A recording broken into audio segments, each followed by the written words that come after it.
All right, Shalom, Shalom, Israel. Right, Shalom to the 12 tribes of Yahshua Allah, giving of course all honor and glory and praise unto Yahawah, BAHASHAM, YAHAWASHI. That's all praises to the Heavenly Father Yahweh, in the name of His only begotten Son Yahweh. This is your brother Yahshua Allah. Brother Yashmaya, Shalom. Brother Abai. Khan, coming back y'all with yet another video through the spirit and power of Yahweh, BAHASHAM, YAHWASHI. We be going into Revelation 14 chapter. Let's get straight into it. Right, Revelation chapter 14 and verse 1. Right, it says, "And I looked, and lo, a lamb stood on the Mount Zion, and with him 144,000, having his father's name written in their foreheads." That's right. Right? Can you read that one more time for me, King? From the top. Revelation chapter 14 and verse 1. "And I looked, and lo, a lamb stood on the Mount Zion." Now, this And with him, lamb, right, it's symbolic for something, man. This lamb is not a physical animal, right? This lamb is symbolic for Yahawah. And when you go through the precepts, you'll come to find that out, right? It's the book of John, chapter 1, and verse 29. Right? It says, "The next day John seeth Yahawah coming unto him, and saith, Behold the Lamb of Yahweh, which taketh away the sin of the world," man. So that lamb is who the world ignorantly calls Jesus Christ, man. That's who the lamb is. The lamb is so-called Jesus Christ, which we know as Yahawah. Another quick precept. It's the book of Acts, chapter 8, and verse 32. "The place of the scripture which he read was this." Right? So whenever it says things of that nature, like the place of the scripture which he read was this, as it is written, that means it's already been foretold in the so-called Old Testament. Right? But reading on, it says, "He was led as a sheep to the slaughter, and like a lamb dumber for the shear. So opened he not his mouth," man. So where it was already written about this going on was found in the book of Isaiah, the 53rd chapter, right? And this is why it's fundamental that brothers go precept upon precept, because without going precept upon precept, you're not going to understand what Revelation 14 is talking about. You're not going to understand anything in the damn Bible, man. Right? You cannot right, read this book like anything else in the damn world, man. This is not a regular book, right? Brothers gotta put some salt on it. All right. So this is the book of Isaiah, chapter 53, and verse 7. It says, "He was oppressed and he was afflicted, yet he opened not his mouth." Right? This is all talking about Yahushua and what he experienced. "He is brought as a lamb to the slaughter, and as a sheep before her shears is dumb, so he openeth not his mouth," man. Right? This is all symbolic for Yahushua being that lamb, that sacrificial lamb, to take away the sins and the transgressions of the nation of Israel. All right? If brothers got any precepts, bring them out.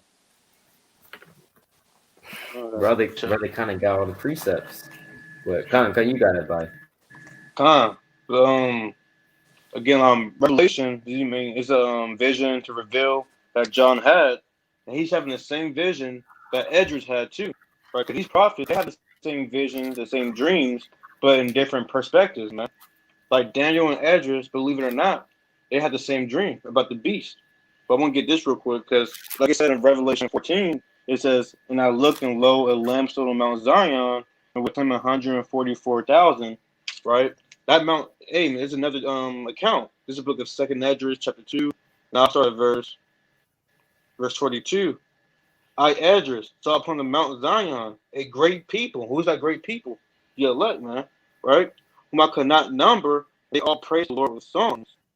Right? And when you look down, when you go down to verse 47, and verse 46, it reads, "Then said I unto the angel, What young person is it that crowneth them, and giveth them palms in their hands? So he answered and said unto me, It is the Son of God, whom they have confessed in the world. Then began I greatly to commend them that stood so stiffly for the name of the Lord." Right. So that lamb, it says right there, that was upon Mount Zion, it's the Son of God. All right. Khan, I got a precept real quick. It's the book of Revelation, chapter 5, and verse, I'm gonna start at 12. It says, "Saying with a loud voice, Worthy is the lamb that was slain." What is the lamb that was slain? It's not talking about just an actual, like the brother said, like an actual sheep or a lamb. right? Because why? Let's keep reading. To receive power and riches and wisdom and strength and honor and glory and blessing. And every creature which is in heaven and on earth and under the earth, and such as are in the sea, and all that are in them, heard I saying, blessing, honor, glory, and power be unto him that sitteth upon the throne, and unto the Lamb forever and ever. Right? So this Lamb is receiving all of that. He's receiving the praise, the dominion, the riches, the glory, the fame, right? The power. So is that talking about like an actual sheep, an actual lamb, right? Why would the lamb receive all that, right? A lamb is just chilling, you know what I'm saying, just eating grass. So that lamb is symbolically talking about Yahushua, right? Come, That's right. Another quick precept. This is the book of First Peter, chapter 1, and verse 19. Salakia. It reads, "But with the precious blood of Hamashiach, as of a lamb without blemish and without spot." Huh? Right, and that's what Yahushua was. He was that lamb without blemish or without spot that was used to take hold and be that sacrifice that Israel so dearly needed, right, to take away the sins of our people, man. Right, and that's why he was that, because that goes back to the law inevitably, man. Right, if you don't understand the law and the foundations, there's no way you're gonna understand why Yahushua was sent upon this earth, man.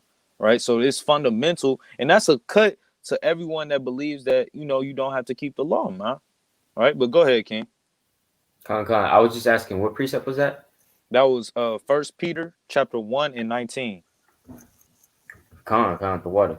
You got it. Come. But yeah, as I was saying, hey, if you don't even understand the law, you're not even gonna understand why Yahweh Shah was sent on the scene in the first place, right? It's so many different folds as to what's going into Yahweh Shah, his being from everlasting unto everlasting, right? Right. So we can go back to Revelation 14 and 1. Con. It's the book of Revelation, chapter 14, and verse 1. Again, it says, "And I looked, and lo, a lamb stood on the Mount Zion, and with him 144,000, Now having these his." 144,000, these are the chief men that are going to be ruling the earth alongside Yahweh Shai, right? These are the chief men that are going to be ruling the earth in righteousness while the government is set upon the shoulders of Yahweh Shai, right? Let me get a quick precept on that. All right, talking about the 144,000. You can also read about the 144,000 in Revelation, the 7th chapter, right? Because it's 12,000 elect men from each tribe that are going to be ruling and be the governors of the earth, right? So this is the book of Isaiah, chapter 9 and verse 6. "For unto us a child is born, unto us a son is given, and the government shall be upon his shoulder, and his name shall be called Wonderful, Counselor, the Mighty God, the Everlasting Father, the Prince of Peace. Of the increase of his government and peace there shall be no end upon the throne of David and upon his kingdom, to order it and to establish it with judgment and with justice from henceforth, even forever. The zeal of the Lord of hosts will perform this," right? So that everlasting kingdom, of course, is going to be led by Yahweh Shai, man, right? And that 144 elect men that are going to be ruling the earth as well. That's right. This book of Psalms, chapter 82, and verse 6. Because again, like the brother said, man, the elect, they're going to be the chief ruling governing body in the kingdom of heaven. Because there's order to everything, man, right? But this is Psalms 82 and 6. I have said, you are gods, and all of you are children of the Most High. But you shall die like men and fall like one of the princes. Arise, O God, judge the earth, for thou shalt inherit all nations. So chiefly, on one fold, talk about the Most High God, but on another fold, it's talking about, hey, we got to arise and take the kingdom, like it says in Daniel, and we're going to be judging the earth, man. We have to judge, these Moabites, how to keep the dietary law. We gotta make sure that Esau got his fringes on. We gotta do a lot of things in the kingdom. It's order. A lot of people think the kingdom's gonna be handed to you. A city's gonna come out the sky. Next thing you know, you already got butlers. No, you gotta work for it still, man. And that's what I like. I like doing that, man. I don't know about y'all. I want to rough some Edomites up and bring them to our kingdom, man. That's why it says in the prayer, as it is in heaven, right? On earth as it is in heaven. But they got order in heaven. You got different ranks. That's why you got Michael the General, Michael the Archangel. Then you got lower class angels. Hey, the same thing on this on the earth. You're gonna have Yahushua, you're gonna have King David, you're gonna have the 12 judges, so on and so on, man. Straight like that. God. And Salaki, one Con, more thing too. Salaki. On this earth right now, in this system, they got the high class, the elite, and they kind of got the, keep going down. But on the lower class, they got the so-called minorities. Not pilgrim. What's it called? Start with the P. They're in poverty, impoverished. I forgot what it's called though. peasants. Yeah, peasant, peasant, right? There's classes there's rankings to it, man.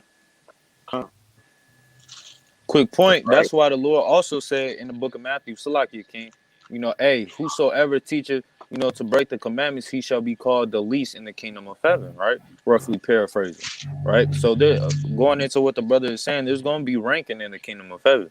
Don't believe everybody is just going to be on the same page with the same amount of power and most definitely the same amount of slaves, right? You are sadly mistaken. That's why you got to work for it now. Right. But That's go ahead, King. Con. It says, I got a precept on that, Revelation chapter 2 and verse 26.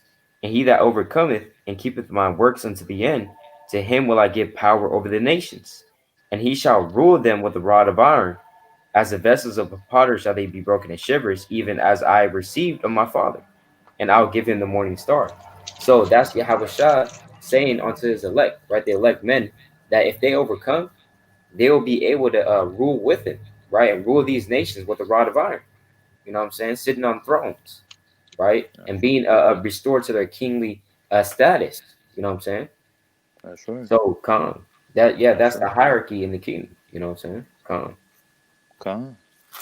So we could go back to that in Revelation, and let's read the latter part. Having his con, father's name. Let's read that part. Calm.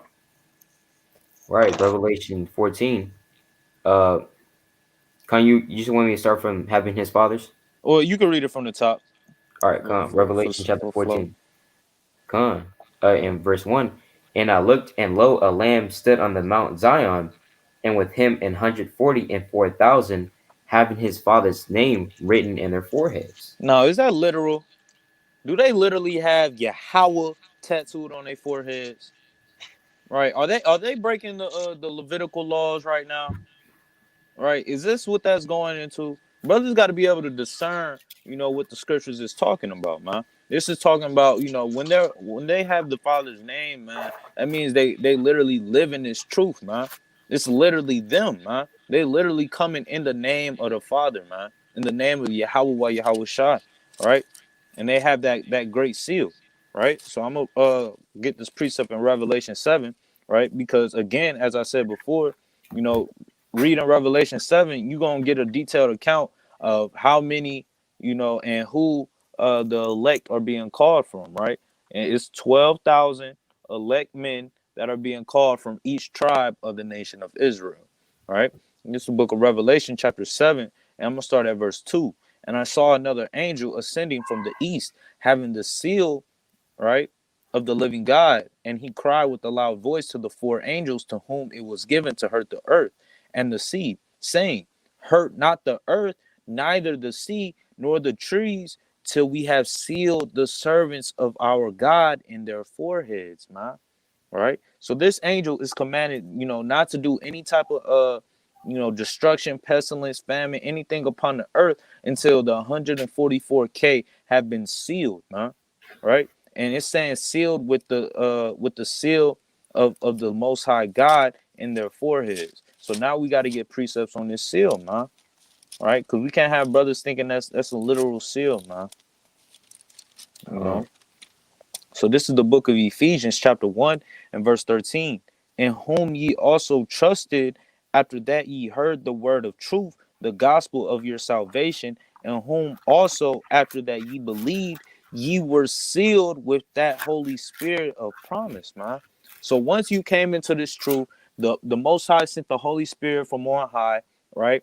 It dwelled and it supped with your spirit, and you've been converted, you repented, you come back to your nationality, you come back to your heritage, you start following the law, statutes, and commandments of the Most High God, as well as keeping the faith of Yahawashi, that's when the angels have placed a seal, a spiritual seal on you. And that's when, you know, they're rejoicing in the heavens. Say, okay, we've bidden another lost sheep to the fold, huh? That's what that seal is going into, right? Having your father's name, you know, written in your foreheads, right? I got a precept, Bring it out. right? Going into, the forehead, right? Exodus chapter 14, or Slakia 13, Exodus 13 and verse 9. And it shall be for a sign unto thee upon thine hand, and for a memorial between thine eyes, that the Lord's law may be in thy mouth. With a strong hand hath the Lord brought thee out of the land, out of Egypt. Right. So what does that mean? That this thing will be done for a memorial between your eyes. What's between your eyes? Between your eyes is your forehead, right? Is your mind. So that's going into what you having the basically the truth on your mind, right? That's you performing it, right? That's what you're about, like the brother said. You know what I'm saying? Come, That precept. The book of Romans 8 and verse 29. From whom he did foreknow, he also did predestinate to be conformed to the image of his son, that he might be the firstborn among many brethren. So these elect men, they're conformed to the image of the son. Meaning whatever this the Yahweh was doing, he was out there on the highways and byways. Hey, they was out there too, man. Right? Whatever he's doing, they're doing. They're coming in the same, they're like-minded, coming in the same, image, man. That's why it says right here. Let me get it for their spirit. In Colossians, that Yahushua is the image of Yahushua. Hold on, let me get it real quick. This is the book of Colossians, chapter 1, verse 15. Who is the image of the invisible God, the firstborn of every creature? Now, is he the image of the invisible God literally? No, because whatever the Most High stands for, is what the Yahushua stands for. That's all it's talking about, man. Let me just get this one precept quickly, real quick. Right, I love this precept, classic. First Corinthians 1 and 10. And it reads, Now I beseech you, brethren, by the name of our Lord Yahawashi HaMashiach, that ye all speak the same thing, and that there be no divisions among you, but that ye be perfectly joined together in the same mind and the same judgment. And that's exactly what's going on, what the Lord and the 144K is doing. It's like peanut butter and jelly. They go hand in hand, man. Wherever Yahawashi is, that's where the 144K is. Con, con, con. And Like the I'll say one 100 more and thing too. con, go ahead, Okay. King. I just want to say the 144K is not no man sitting on a dang couch all day not doing nothing, man. He's either That's right. reading, making videos, out there teaching, doing something, man. Brother got no Charitable. videos on YouTube. Yeah, charitable. Got no videos on YouTube, but he got a gaming account on YouTube, man. Playing GTA 5 all day. You got it. Con. Yeah. I got, Hey, the 144,000, these men are literally on a different level. But go ahead, King. yeah, that's another point too. And like the brother Abai was saying, like, yeah, these men, right, the 144,000. All right, because the Lord said in the book of Proverbs, the hand of the diligent shall bear rule, right? Meaning that way, hey, you gotta, if you think that you're 144,000, you gotta be diligent, right? You gotta be in this thing. You know what I'm saying? Right? That if you just sitting on the couch not doing anything, right? Not, just kind of watching the videos, kind of sitting your feet up, right? You don't even have a job, right? You're still waiting, still waiting to order that apocrypha, right? And you think that, hey, I'm Paul, man. I'm Paul, right? You still kind of eating popcorn, you know. So calm, Hey, still kind of eating pork, man. You right? know, kind of dibbling in your sins here and there, man. You Calm, know, it's off, right? These 144,000 men, they're not like that, man. These men are on a whole different caliber, right? They're on a whole different level. These men are scattered throughout the four corners of the earth, pushing the truth in a high alarming rate and doing that which right? is needed to bring in the kingdom, man. Right? Calm, And another thing I wanted to point out is, going back to the father's name, hey, names hold weight, man. right? In the ancient world, man, hey, a certain name, man, it can get you certain perks, man, right? So you was liable to certain consequences also for coming from somebody that didn't have a good name, man, or coming to someone else in the name of someone else that their reputation really wasn't up to par, right? We're gonna get an account of that in the book of Tobit, right? The 5th chapter. I'm gonna start at verse 8. This is going into when Azarias, the angel, right? He was accompanying Tobias on his journey to go meet his his his uh his family, right? So this is the book of Tobit, chapter 5 and verse 8. Then he said unto him, go and tarry not. So he went in and said to his father, behold, I have found one which will go with me. Right. So Tobit told Tobias to go and find somebody that will accompany him on his journey. Right. And this is Tobias saying, okay, I found somebody, right? He said, then he said, call him unto me, and I may know of what tribe he is, and whether he be a trusty man to go with thee. Right? Verse 9. So he called him, and he came in, and they saluted one another. Then Tobit said unto him, brother, shew me of what tribe and family thou art. Right? So Tobit, he kind of put in the brother on the spot, man. Hey, I need to know what tribe you come from, and I need to know your household name, man. Right? It wasn't no last names back in the ancient world, right? The household of whatever family you come from, that's what you would be called by, right? So Abiah, he has his family. Hey, this is the house of Abiah, man. So his kids, whenever he's venturing out into the world, hey, who are you? What tribe you from? Hey, we come from the tribe of Judah. This is the house of Abiah, right? So on and so forth, right? So this is Tobit putting the angel, which is really Azarias, on the spot, telling I need your tribe, I need your name. All right. Verse 11. All right. It says, to whom he said, right? So this is Azarias responding, doest thou seek for a tribe or family or an hired man to go with thy son? Right. So he kind of, man, what you need my name for, man? Hey, well, what does it matter for you to know my name? Right? You looking for somebody to go with your son on this journey. He said, then Tobit said unto him, I would know, brother, thy kindred and name. Right? Verse 12. Then he said, I am Azarias, the son of Ananias, right? The great, and of thy brethren. So this is, Tobit's response. Then Tobit said, thou art welcome, brother. Be not now angry with me, because I have inquired to know thy tribe and thy family, for thou art my brother, for of an honest and good stock. Right? So just off knowing the name, Tobit was actually able to discern whether this man was a trusty man or not. Right? And these men, the 144,000, they're coming strictly in the name of Yahawah Yahawashi, man. Right? That's why these men are literally on a different level than everybody else. All right. But we can go back to that in the book of Revelation 14, unless another brother got some more precepts. Come, I had a precept real quick. bring it Um, out. This is the book of Ecclesiastes 7:1. A good name is better than precious ointment, and a day of death than the day of one's birth. You see that? So a good name, That's right. like the brother was going into, that's better than a precious ointment. There's an ointment, you can put the oil on, right? You can put it on. Then that's it, right? Now you all oiled up, but that's it. But a good name, like the scriptures also said, lasts forever. You know what I'm saying? Like, for That's example, right. Moses. Everybody knows about Moses and the glorious acts that he did. You know what I'm saying? Yahawashah.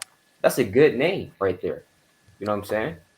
And like the brother was saying, another quick point is that like if you come in the name of Satan, we're not we're not going to talk to you, right? Because you said I'm coming in the name of Satan, so you're probably coming to do some mischief, because that word, that name Satan, is not just a name, but it carries some weight, right?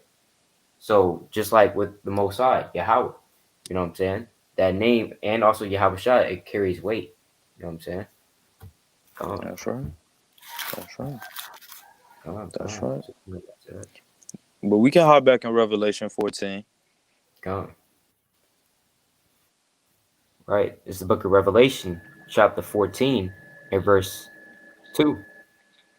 Right? And it says, and I heard a voice from heaven, as the voice of many waters, and as the voice of a great thunder, and I heard the voice of harps harping with their harps. That's like harpers harping with their harps. What are you doing? Con. Verse 3.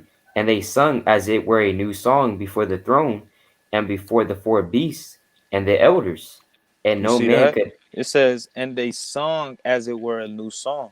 Now, were they Con. literally diddy bopping, man, by the throne of the Lord, man? Were they literally getting lit like that? Is that what's being talked about? Is this a literal song?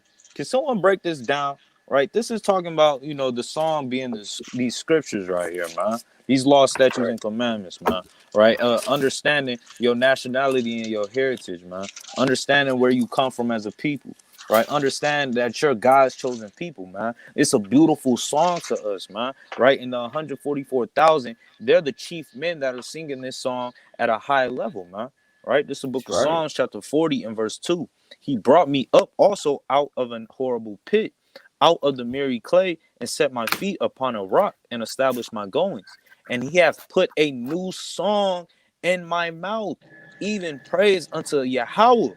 Many shall see it and fear and shall trust in the Lord, man. So that new song, man, hey, that's gonna be a song that only the 144,000 know, man. Because right now they're singing at an alarming rate, man. They kind of going above and beyond, man. They kind of pushing things to a level that no other man has seen before, man. Right, and it's because these men have been ordained from the foundations of the earth. Part of the first ripe fruits, right? To sing these songs in these last days, and inevitably to sing that new song before the throne of the Most High God. Two precepts. So you gotta just Bring it out. balance to it, man. You got the righteous song, which is these commandments. Then you got the wicked behind song, talking about what's his name, little baby, things of that nature, man. That's what they pipe up to. Let me get this real quick. Amos chapter 6 and verse 3. Let's see what these 2/3. Let's see what these wicked behind heathen. Let's see what they pipe up to real quick, right? And it reads, "He that put forward the evil day, and caused the sea of violence to come near." Because they talk about it's not going to come in our generation. The second coming is not going to come. My grandpa been telling me that, blah blah blah. Right? Verse 4. That lie upon beds of ivory, because you got that Jake. He's always stretched out on the couch, toes all up on the couch, smelling nasty, watching TV all day, right? And stretch themselves upon their couches and eat the lambs out of the flock and the calves out of the midst of the stall. And that's equivalent to the day. Today, they look in the refrigerator. They got some leftover wings, some boiled hot dogs, right, with no buns, right. And this is the point right here, right quick. Verse 5. That chant to the sound of the viol and invent to themselves instruments of music like David, man. So basically, they get down with the music, man. They chant into the viol. They turning up at the clubs. Turn that music up, man. Right? That's what they doing. That's what wicked behind Jakes are doing, man. But let's see what the other song on the right hand side, right? This is the book of Ezekiel 33 and verse 32, and it reads, "And lo, thou art unto them as a very lovely song of one that hath pleasant voice, and can play well on an instrument. For they hear thy words, but they do them not." Right. So this is the lovely song. We out there preaching, prophesying to the nations. It's a lovely song. If you want to for K chiefly, the 1/3, right? You might be out there. Somebody might be out there prophesying. You like what they saying. You like the word, the precept they pouring out. You bobbing your head to it, man. And you catch yourself, but it's too late, man. Right? You're like, oh, dang, I was bobbing my head for that long. You don't understand. You don't know what's going on. It's a good song, though. All right? Huh? Um, I got two quick precepts. All right, two quick precepts. It's the book of Matthew, chapter 11, and verse 16. But whereunto shall I liken this generation? It is like unto children sitting in the markets and calling unto their fellows and saying, We have piped unto you, and ye have not danced. We have mourned unto you, and ye have not lamented. So a whole bunch of the prophets, man, from generation to generation, right? We just prophesying onto the people, prophesying onto a people, telling them to repent, right? Singing the song, right, that the elect like to hear, but they're not dancing, right? Their head's not bobbing, they're not with it, right? Oh, that's not my type of music. That's what they say spiritually. right? This truth ain't for them. But the elect, when we play the music to the elect, hey, they hear it, right? They start bopping their head, the feet kind of get to moving, you know what I'm saying? And they Okay. start to learn that song, right? And start to sing it. Let's go to the book of 1 Samuel, chapter 10, and verse 5. Quick precept. It says, "After that, thou shalt come to the hill of God, where is the garrison of the Philistines, and it shall come to pass when thou art come thither to the city, that thou shalt meet a company of prophets coming down from the high place with a psaltery and a tabret and a pipe and a harp before them, and they shall prophesy." You see that? So they have all these musical instruments. Well, what are they doing? Are they actually just some random dudes, a band, right? No, they have those musical instruments to what? To prophesy, right? And then it's like one last one, right? Bring it out. Bring it out. Uh, uh. All praise it. 1 Corinthians chapter 25, verse 1. Moreover, David and the captains of the host separated to the service of the sons of Asaph, and of Haman, and of Jethuan, who shall prophesy with harps. You see that? Yeah. Prophesying with harps, with psalteries, and with cymbals, and the number of the workmen according to their service was. So that, hey, those are some quick precepts going into that. You need the precepts, like the brother was saying. Come on. Another precept on the song, right? It's the book of Uh, Psalms, chapter 77 and verse 6. I call to remembrance my song in the night. I commune with mine own heart, and my spirit made diligent search, man. And that's what all these brothers that you see have done, man. They've called to remembrance their song in the night, man. Right? The spiritual nighttime, right? We still in spiritual nighttime, man. Right? All types of wickedness being sown throughout the earth, nothing but iniquity, right? All types of perverseness, right? That this is spiritually nighttime, man. Right? And when it hits noon, right, hey, all hell is gonna break loose. Right. But in the meantime, you have men, women, and children calling to remembrance this song, man. Right? That the Lord is starting to play within his people's ears, man. Right? He's calling to remembrance our song. We're playing it, right? And our spirits are making diligent search, right? Proverbs 25 and 2. It says, "Hey, it's of the Most High to conceal a thing, right? But for kings to search out the matter, man, right?" So that's what brothers are doing in these last days, man. They playing that song on replay, man. All right, and it's never getting old to them, right? And that's what the 144,000 represent, and that's how they get down, right? Now they're going to be given a new song, just because that they're on a whole different level from everybody else. They have to rule the world, man, right?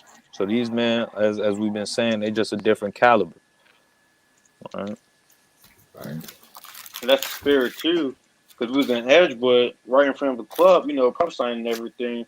You had some people that rather hear the word, the song of the world, go in there and turn up with some Harold's chicken. Then other people, hey, that one lady, she was about to go in there, but hey, she stood and listened, man, and got the word. That's right. All right. That's Uh, right. I got a quick point, real quick, Uh, right? Because brothers and sisters, kind of when they're coming into the truth, they wonder why. Oh, well, why is there this camp and why is there that camp, right? And why is there's all these various camps, right? Well, because we're all singing the same song, right? ISUPK, IUIC, right? All these various camps, right? GMS, what I'm saying, Sakari, WFI, right? All the other camps, we're singing the same song, but some camps we singing differently, you know what I'm saying? But it's all the same song, right? That the elect like to hear. You know what I'm saying? So calm. Gone. That's right. That's right. So we can go back to that in Revelation 14 and 3, Baba Kashab. Calm. Revelation chapter 14 and 3.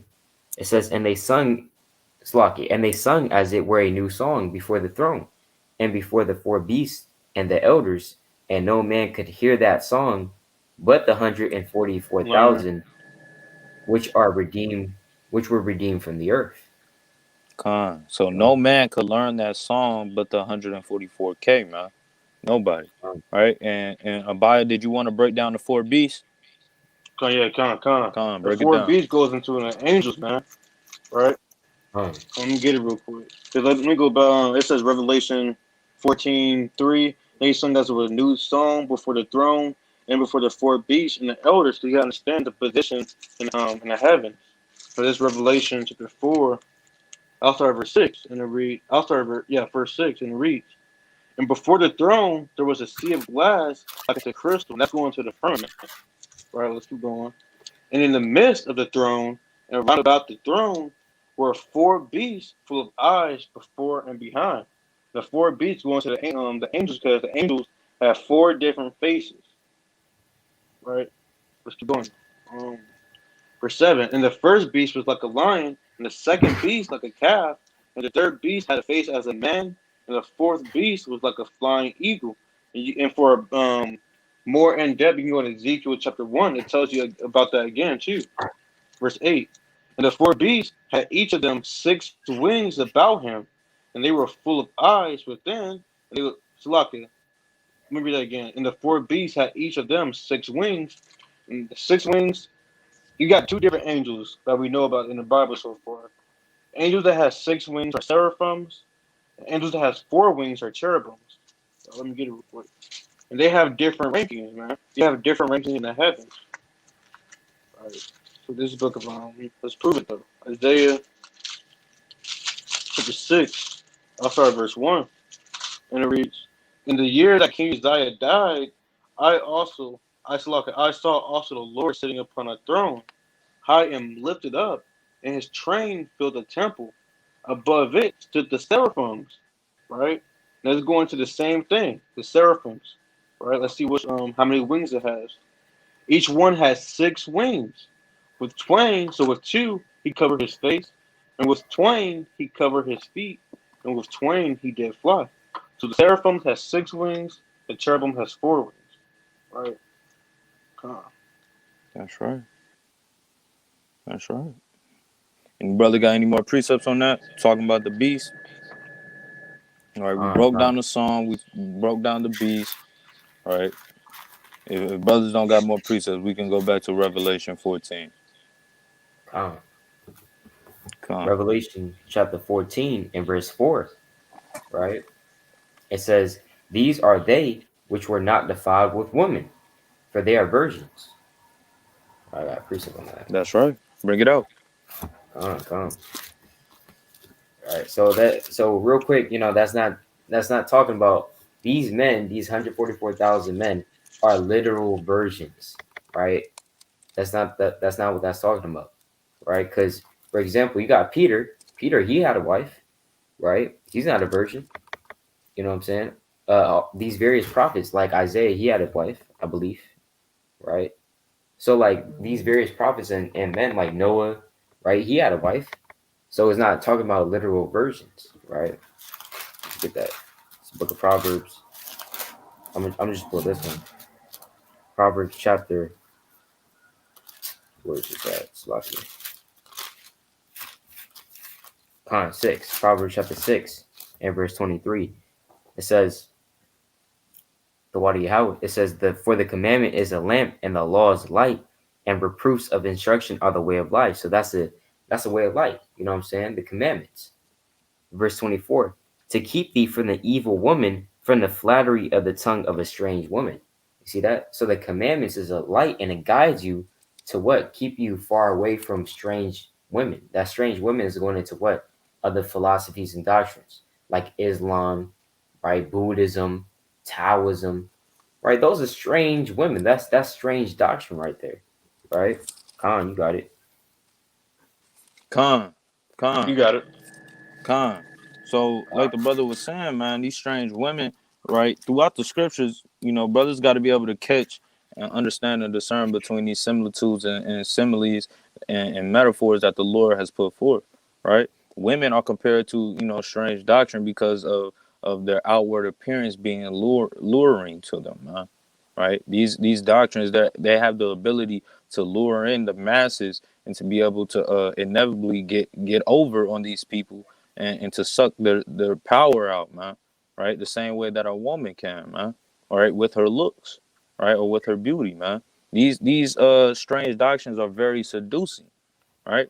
So this is the book of Colossians chapter 2 and 8. It says, beware lest any man spoil you through philosophy and vain deceit, right? You got to be aware of these things, man. Through philosophy and vain deceit, after the tradition of men, after the rudiments of the world, and not after Hamashiach, man. So these are things that you have to be conscious and aware of, man. Right? You can't walk in the course of the ungodly, man. You can't entertain, right, doctrines of devils, man. Right? You got to be able to chop it up, slice it up, and go about your business, man. You can't play on this thing in your ears, man. Because if you do, hey, this is going to be one of the results of that. It's the book of Proverbs, chapter 5 and verse 3. For the lips of a strange woman drop as a honeycomb, and her mouth is smoother than oil, man. Her mouth is smoother than oil, man. Hey, these doctrines, man, these philosophies, they're enticing, man. Right? All right. And if you're not careful, man, hey, it's the smoothness, right? The seducing spirit behind these philosophies, they gonna get you caught up, man. Right? And then you gonna find yourself getting caught out there, and now, right, hey, now you bugged out. Now you don't believe in YAHAWASHI anymore, right? Now all hell breaking loose, you know. So brothers got to beware of these strange doctrine, which is compared to women with throughout the scriptures. All right. And All right. We got it. the water, right? And that's a good point because it says verse when I go to Salaki Proverbs 5, I'm gonna just start at verse 5. It says, "Her feet go down to death, her steps take hold on hell, lest thou shouldest ponder the path of life. Her ways are movable, that thou canst not know them." Right. So, hey, these strange women, you look at Christianity, you think that's the way of life. You know what I'm saying? You think that's all good, right? Oh, I can just go to church. What you mean to tell me I can just go to church, right? I can do whatever and just repent and just go to church and I'll be saved? Or you just telling me that I can just live a wicked life on my deathbed while I'm suffering from damn AIDS and cancer, right? Or I can just call upon the name of Jesus and be saved, right? That sounds good to me. And then you start getting enticed, and that's when if you're not holding yourself diligent, right? You're gonna stray off. You're gonna follow that. You're gonna look at that. When you're gonna look at wisdom, which is our woman, right? That's the woman you should desire. You're gonna start looking at wisdom. You're gonna be like, man, f this woman, right? I'm gonna go with this woman. You know what I'm saying? The damn whore, and her path leads to death.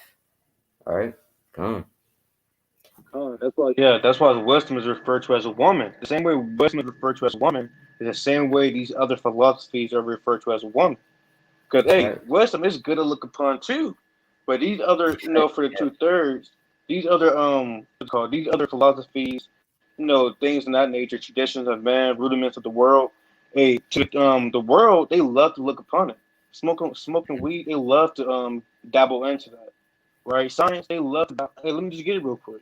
First Right. Timothy 6:20, and it reads, "O Timothy, keep that which is committed to thy trust." So keep that thing that you know, man, avoiding profane and vain babblings and oppositions of science, falsely so called.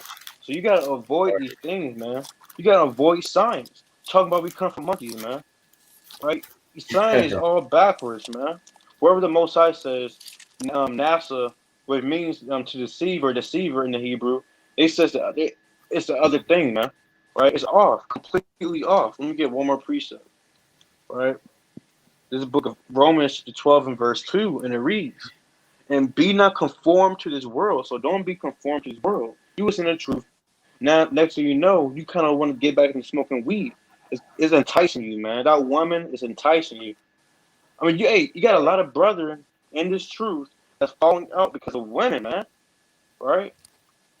There's a lot of brothers. Hey, man, it can be an actual physical women, or it can be what's it called, the spiritual women, man. Right? So Come. you got discernment to know Oh, what's going on. But be what? ye transformed. Oh, you got it. So you got it. Oh, so Slock, you got it. You got it. I just got preset, Transform. but But be ye transformed by the renewing of your mind, that ye may prove what is that good and acceptable, perfect will of the Most High. You gotta know what's good. If you cannot go precept upon precept with the doctrine that you know, hey man, you gotta throw that thing away. You have to go precept and prove which is good. Come. That's right. That's right. And I got a precept side right, chapter 19, verse 2. Wine and women. You see that? Wine and women will make men of understanding to fall away, and he that cleaveth to harlots will become impudent. You see that? Right? So now we know that that's talking about on a physical level. Wine and women can actually make you to fall away. You let women and you let wine take a hold of you, hey, guess what? You might just fall out, right? You might just be like, you just might be one day in this truth and the next day out of the truth, right? Maybe working out all day. Maybe you just stuck with a crazy woman, you know what I'm saying? Or you back to committing fornication, you know what I'm saying? But on another fold, hey, wine and women is talking about the other philosophies and doctrines. It'll make you to fall away, right? Now, hey, once the brother believes in Yahawah, right, he's in the truth. That hey, the next day he believes in damn the book of Enoch, right? And that we gotta well that Yahawah is not real, right? And that basically he's Negro only. So crazy doctrines out here. That's right. That's right. Going back to Revelation 14:4, it says, "These are they which will not defile with women, for they are virgins." Right. These Right. are they which follow the Lamb whithersoever he goeth, man. So these men, hey, they did exactly whatever. If the Lord went left, hey, that man, these men are going left, man. If the Lord went up, hey, these men are going up, man. They right on the Lord's tail, doing exactly what He commands them to do, man. What comes along with that is standing stiffly for the name of the Lord, right? Second Esdras, chapter 2, and I'm gonna read verse 45. It says, "He answered and said unto me," right? This is Yahushua speaking. "These be they that have put off the mortal clothing and put on the immortal, and have confessed of the name of God. Now are they crowned and receive palms." Verse 46. "Then said I unto the angel," right? Well, Salakia, that was an angel speaking, not Yahushua. Salakia. All right. Angel was speaking to Esdras, right? Verse 46, it says, "Then said I unto the angel, what young person is it that crowneth them and giveth them palms in their hands?" Right? Verse 47, this is the point. "So he answered and said unto me, It is the son of Yahawah, whom they have confessed in the world. Then began I greatly to commend them that stood so stiffly for the name of the Lord," man. So these men, the 144,000, man, these men are men that have stood stiffly in the name of the Lord, man. Not giving a damn about who, what, when, where, or how, right? These men, right? Hey, they don't give a damn, man. Hey, whatever the Lord says, it goes. All right. That's right. Salakia. Precept. Uh, So you got it, King. Con, Come, bring it out. You got it, King. con, me? Come. Oh, the water. Real quick, this is the book of Matthew, chapter 4. Right. Matthew chapter 4 and verse 17. I'm gonna just give a quick example of that.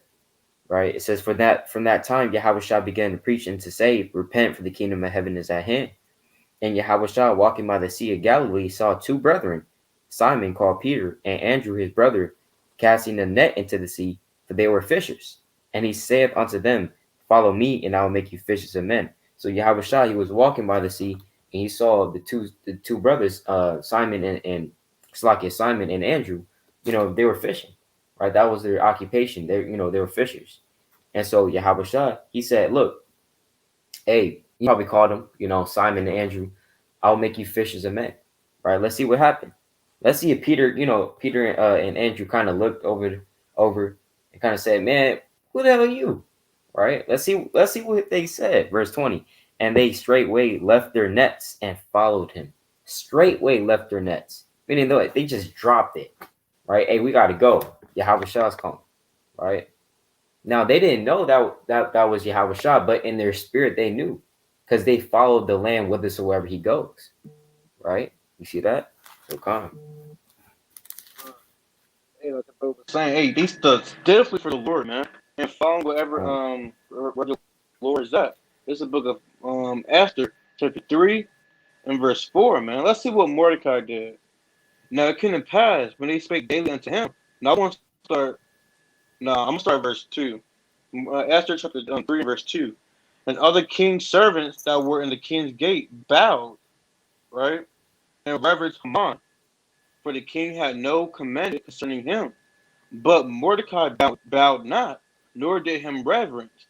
Then the king's servants, the servants which were in the king's gate, said to Mordecai, "Why transgressest thou the king's commandment?" So wait, man, why you not bowing down to the king, man?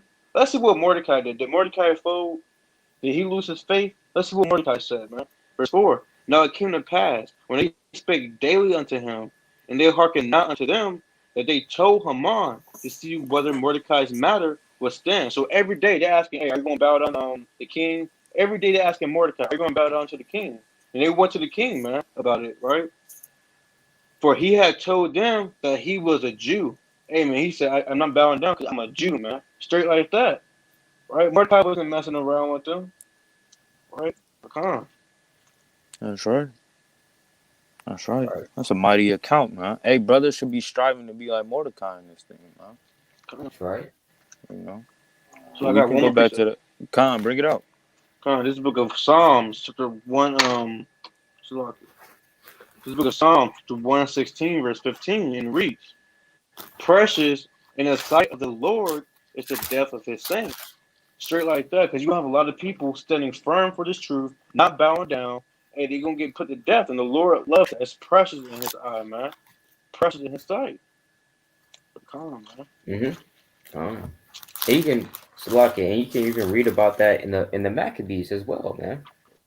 You know, a lot of mighty brothers and even sisters stood boldly for the name of Yahweh, BAHASHAM Dabashah. You know, I got another quick precept real quick. This is the book of John, chapter 10, and verse. I'm gonna start at verse 26. Right, John chapter 10 and verse 26. But ye believe not, because ye are not of my sheep, as I said unto you. My sheep hear my voice, meaning who is Yahweh's sheep? Yahweh's sheep is the elect, right? My sheep hear my voice, and I know them, and they follow me, right? So just at Yahweh's voice, right, saying, "Hey, come on," the sheep is going to follow, right? Whithersoever he goes, right? The Yahweh he could be leading them to a cliff, right? Hey, the lamb is still going to follow, right? Now Yahweh he's not going to do that because he's a good shepherd. But whithersoever Yahweh goes, that's where the lamb's going to be, right? Right behind him. You know what I'm saying? That's right. That's right. We can go back to that in Revelation 14 and 4. Beautiful precepts from the Akim, man. You know, brothers on fire. Revelation chapter 14 and verse 4. These are they which were not defiled with women, for they are virgins. These are they which follow the Lamb whithersoever he goeth. These were redeemed from among men, being the first fruits unto the Most High and to the Lamb. You see that? These men are the first fruits, man. These men have been predestined from old, man, to rule the earth. Some of the first spirits, chiefly some of the first chief spirits that were created upon the earth, man, by Yahawashi, right? These men are not your ordinary men, right? And don't just think they all in Babylon the Great. You know, you got brothers out in UK, you got brothers out in damn Iran, you got brothers in scattered throughout Africa, you got brothers all over the damn globe, man. 144,000 men coming from 12 different tribes of the nation of Israel to put everything back in order, man. These men are mighty, and they have been ordained from old. Let me get that in the book of Ephesians. All right? Predestined for this, man. Go ahead, King. The water. And the quick point is that there was a brother that said, I believe that the 144,000 are before me right now. He doesn't even have 144,000 people in his congregation, So it's like you got it. Yeah, man. Yeah, man. Hey. It's the book of Ephesians, chapter 1 and verse 4. It says, according as he hath chosen us in him before the foundation of the world, that we should be holy and without blame before him in love, having predestined us unto the adoption of children, right, by Yahawashi Hamashiach to himself according to the good pleasure of his will, man. So you have men that are predestined, and literally bid to Yahawashi and everything that he's done, man, and everything that he's gonna do, man. And that's the 144K, which are some of the first chiefly some of the first chief spirits that were created upon the face of the earth. Or should I say before the foundations of the earth. All right. Appreciate it. That's Bring right. it Hey up. man, that's like I love how it says the first fruits. Cause I love the type of parable it goes into. Let me get this real quick. John 15:1. I am the true vine, and my father is the husbandman. Right. So Yahushua is that true vine. If you a fruit, you growing on a vine. Right. So you have to grow on Yahushua, man. Let me get this real quick. Because the elect are the first fruits. All right. Let me get this. In second address, chapter 9. All right. And it reads, second Ezra chapter 9 and verse 21. And I saw and spared it greatly, and have kept me a grape of the cluster. So the Lord is keeping him a grape of the cluster. I mean, grape of the cluster, that's twofold. The grape of the cluster, it could be Israel, and the grape could be Israel, the cluster could be the heathen, and also the grape could be the 144, and the cluster can be, the 1/3 and things of that nature, man. Right? The rest of the 1/3. But that grape represents the 144, right? Of the cluster, and a plant of a great people, man. Imagine that you taking one plant of all the plants in a garden, man. Right? Verse 22. Let the multitude perish then. So let the multitude perish then, right? Which was born in vain, and let my grape be kept, and my plant, for with great labor have I made it perfect. So the Yahushua with great labor, he's making it perfect, man. Right? The Lord is dealing with husbandry in this thing, right? But he's keeping that one grape, which is 144K. That's right. And a quick point too is the Lord, he's always favoring throughout the scriptures the first fruits. You know what I'm saying? Because you even got the feast of first fruits. You know what I'm saying? You got when we celebrate the Passover, you got to get the lamb of the first year, right? In Egypt, the last plague was that he smote every firstborn of Egypt, right? So, the Lord is always kind of dealing with the firstborn, especially like the firstborn son in the ancient world, and he would get the inheritance. You know what I'm saying? The firstborn son. The Lord also sanctified the firstborn sons of Israel. You know what I'm saying? So the first fruits, and that will only make sense that the elect, the ruling class, 144,000, will be called the first fruits, and the first spirits, cheat the first spirits to be created, in a sense, you know. Uh-huh. And just to touch on what the brother was saying, right? This is the book of Exodus, chapter 13 and 2. Sanctify unto me all the firstborn, whatsoever openeth the womb among the children of Israel, both of man and of beast, it is mine. Right? See that? That's right. I got a precept. This is the book of Songs of Solomon, chapter 7, verse 7. This, this thy stature is like to a palm tree, and thy breast to clusters of grapes. And let's be real, when you with the woman, man, you know what I'm saying? Right? It's referred to, the breast is referred to as grapes. Right? And that's a good thing, man. That's what the Lord likens you unto, man. Let me get the other one real quick. Right? This is the book of Right. Song of Solomon, chapter 2, start verse 13, and reads, the fig tree put forth her green figs, right? And the vines with the tender grape. And the vines with the tender grape give a good smell. Arise, my love, my fair one, and come away. Right? So the vine is Yahushua. He's pulling forth some grapes, man. That's why I said, let me go back to it real quick. Let me go back to it. In John 15, verse 2, I'll start verse 1. I'm the true vine, and my Father is the husbandman. Every branch in me that beareth not fruit, he taketh away. And every branch that beareth not fruit, he purgeth it that it may bring forth more fruit. So, hey, man, if you're not bearing no fruit, you got to come off that vine. Come. That's right. Con. Con. That's right. That's right. So we can go back to that Revelation 14 and Con. verse 5. Revelation chapter 14 verse 5. And in their mouth was found no guile, for they are without fault before the throne of the Most High. You see that? These Con. men are literally perfect in the sight of the Most High now.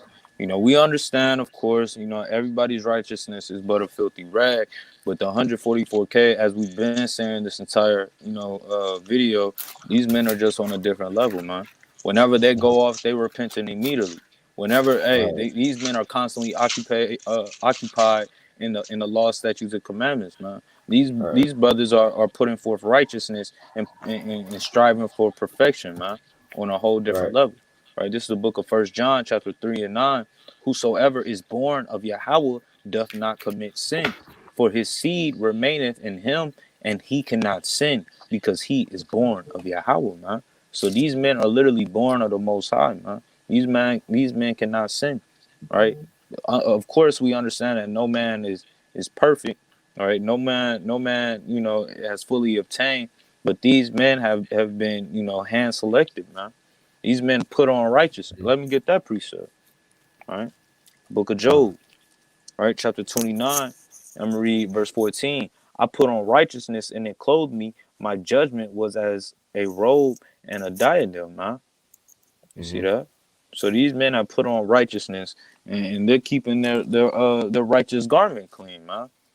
Any type of spot that, hey, they get one spot, man, they instantly rubbing it out, man. They instantly Yeah. throwing it in the dryer, man. In the Mm-hmm. washers, man. Like they instantly getting it cleaned up, man. So they aren't bearing these sins and these iniquities, and they're not adding up on them, right? I got it. Precept. Well, you got it, King. Oh, the water. Right. This is First Corinthians chapter 1 and verse 8. Right, real quick. It says, "Who shall also conform you unto the end, that ye may be blameless in the day of our Lord Yahawashi Mahashiach." You see that? They were, because when we go back to Revelation chapter 14 and verse 5, it said that they were without fault, right? Meaning you can't say anything against the elect, right? The 144,000, right? It says that Slakia, 1 Corinthians chapter 1, verse 8, it says that you may be blameless in the sight of Yahweh Shah, right? Mahashiach. So these elect men, they're blameless, man. There's nothing you can say. They're perfect in the eyes of Yahweh Bashman Abishah, right? You got it. That's what the elect and everything is referred to as sheep, or the whole Israel referred to as sheep. Because a sheep is docile. He's innocent, man, innocent. If you, I don't know, like on Instagram, there's videos of little baby lambs running. They look so innocent, man, like they won't even hurt a fly. Right? But let me get this real quick. Ecclesiastes 9 and 8, and it reads, "Let thy garments be always white, and let thy head like no ointment." So the elect, the 144K, their garment is always white, always clean. Right when they go off, hey man, they feel so bad. Hey, they get down on their knees, praying, repenting, doing what they need to do. Right? But come on. That's right. You trying to go back? Come on. Uh, I don't hear it. Do you hear it, Yishmaya? Nah, he on mute. Oh, Salakia. Khan. I was saying, read verse 5 for me one more time, Baba Kasha. Revelation chapter 14 and verse 5. And in their mouth was found no guile, for they are without fault before the throne of the Most High. Verse 6. And I Read. Con. Verse 6. And I saw another angel fly in the midst of heaven, having the everlasting gospel to preach unto them that dwell on the earth, and to every nation and kindred and tongue and people. Uh-oh. Christians, man. They're gonna be like, Hey, ha, you man. see? Hey, y'all. Yeah, man. Hey, Con. there's a reason why this gospel has been preached to every nation, kindred, and people, man. Because our That's right. people are scattered throughout the four corners of the earth, man. Our people have That's been right. scattered throughout the ends of the earth, right? And That's brothers right. can have a field day with these precepts. Right, this is the book of James, chapter 1 and 1. James, a Right. servant of the Most High, and the Lord Yahawashi HaMashiach, to the 12 tribes which are scattered abroad, greeting.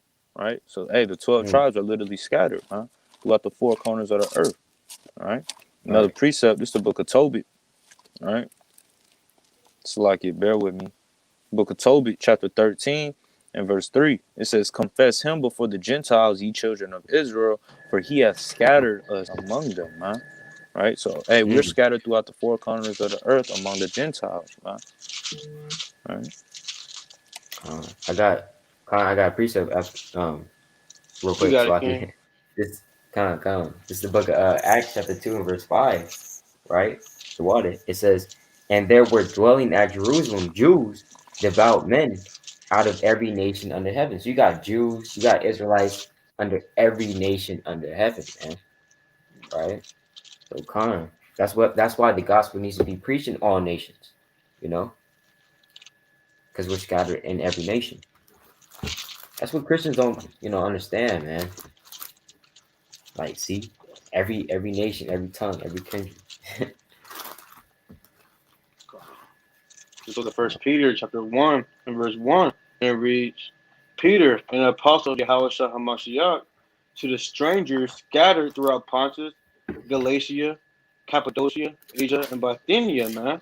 Right? If you look on the map, it's here a little, it's there a little, man. There's Israelites spread throughout the whole four corners of the earth. And we have to prophesy, Right. to these other nations as well, because they have to know their judgment. Right? So everybody got to know what's going on when the elect is sealed in these other countries, and when everybody heard about this truth, that's when all hell's gonna break loose. Because there's not gonna be no excuse in that day, man. No excuse. That's all That's it's right. talking about, man. So Christians be trying to turn that thing, twist it up, and everything. That's right. Now, if we wanted to get, break it down, more, for edification, it says enter every nation. Why? Because we're scattered throughout every nation, but we understand that the 12 sons of Israel or the 12 sons of Jacob are a nation within itself, right? And you could go to prove that, you can go to the book of First Peter 2 and 9, where the Lord says, but ye are a chosen generation, a royal priesthood, and holy nation, and peculiar people, that ye should show forth the praise of him who called you out of darkness into his marvelous light.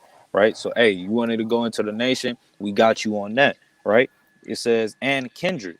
Right now, hey, if you look up that kindred in the concordance, right, you may have the blue letter Bible on you, right? You may be able to pull up these resources, right? If you look up that word, right, it literally is going into the word file, right? Phyle, which just means a tribe, man. Right? So on one base we got nation covered. The next base we understand that the kindred is talking about a tribe of people, right? Also the Israelites. And tongue, that's just going into the many different languages that we speak as a people, man. Right? Scattered throughout the four corners of the earth, and the customs and the ideals that we've had to learn from our oppressors. That's right. And I think I can pull it up real quick. Let me pull this up. Right. Because sometimes you got to go into the Greek. You know what I'm saying? Con. Go into the Greek, go into the Hebrew. You know, the brothers got to be all around scholars. Especially, us that go into, out in the highways and hedges. You know, So this is the word, like the brother was saying. This is the word for kindred, right? It's phile. And let's see what the definition is. All right, so that's the Strong's G5 5443. Right? Check this out. It says a tribe, right? This is the definition. In the New Testament, all the persons descending from one of the 12 sons of the patriarch Jacob. You see that? So it's talking about Israelites, right? Because it says that's the word for kindred. It's everybody or all persons descending from one of the 12 sons of the patriarch Jacob. See that? Meaning that what? They're Israelites. All right. So That's uh, right. That's right. Hey, brothers got to be scholars in this thing, as right. Yasharala was saying, man. Brothers got to be scholars. All right. Uh, Any more precepts on that, Akim? We can keep going in that. Khan, verse 7. Uh, Verse 7. It says, saying with a loud voice, fear the Most High, and give glory to him, for the hour of his judgment is come, and worship him that made heaven and earth, and the sea, and the foundations of waters. That's like You the see fountains that? of water. Because all Uh, these nations are going to have to serve the Most High God, man. You know, and er, through us, man. These other nations are going to have to come to us, keep our customs to serve the Most High God and to respect him, man. Right? This is the book of Isaiah, chapter 2. I'm going to read verse 2. And it says, and it shall come to pass in the last days that the mountain of the Lord's house shall be established in the top of the mountains, right? And mm, shall be exalted above the hills, and all nations shall flow unto it. And many people shall go and say, come ye, and let us go up to the mountain of the Lord, to the house of the God of Jacob, and he will teach us of his ways, and he will walk, Salaki, and we will walk in his paths. For out of Zion shall go forth the law and the word of the Lord from Jerusalem. Huh? Right? So it's about to get down or look at us, huh? Right? They're going to be looking to us to be that light, man, to be that this example. my All right, verse Slakia. 4. Oh, Con, Khan, you were kind of sounding like a robot. Uh-huh. it's getting Khan. bad. Well, I That's think it's good back now. now. Khan. What phrases?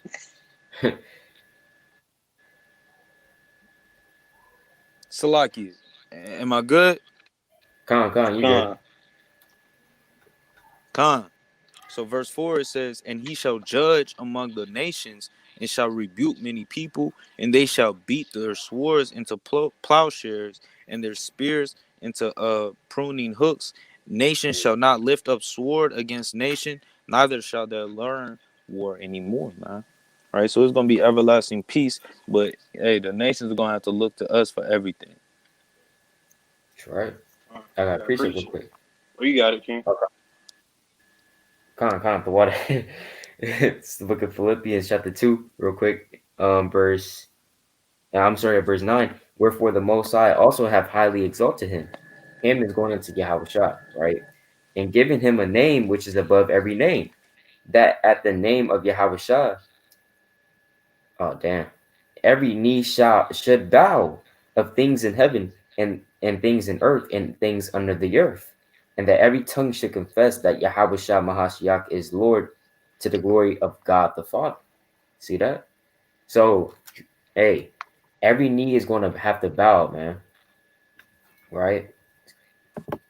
Every knee is going to bow. All right, and every knee or everybody will confess the name of Yahweh Bahashem Yahushua. All right. And if you're not going to get down, you're going to have to lay down, right, in that day.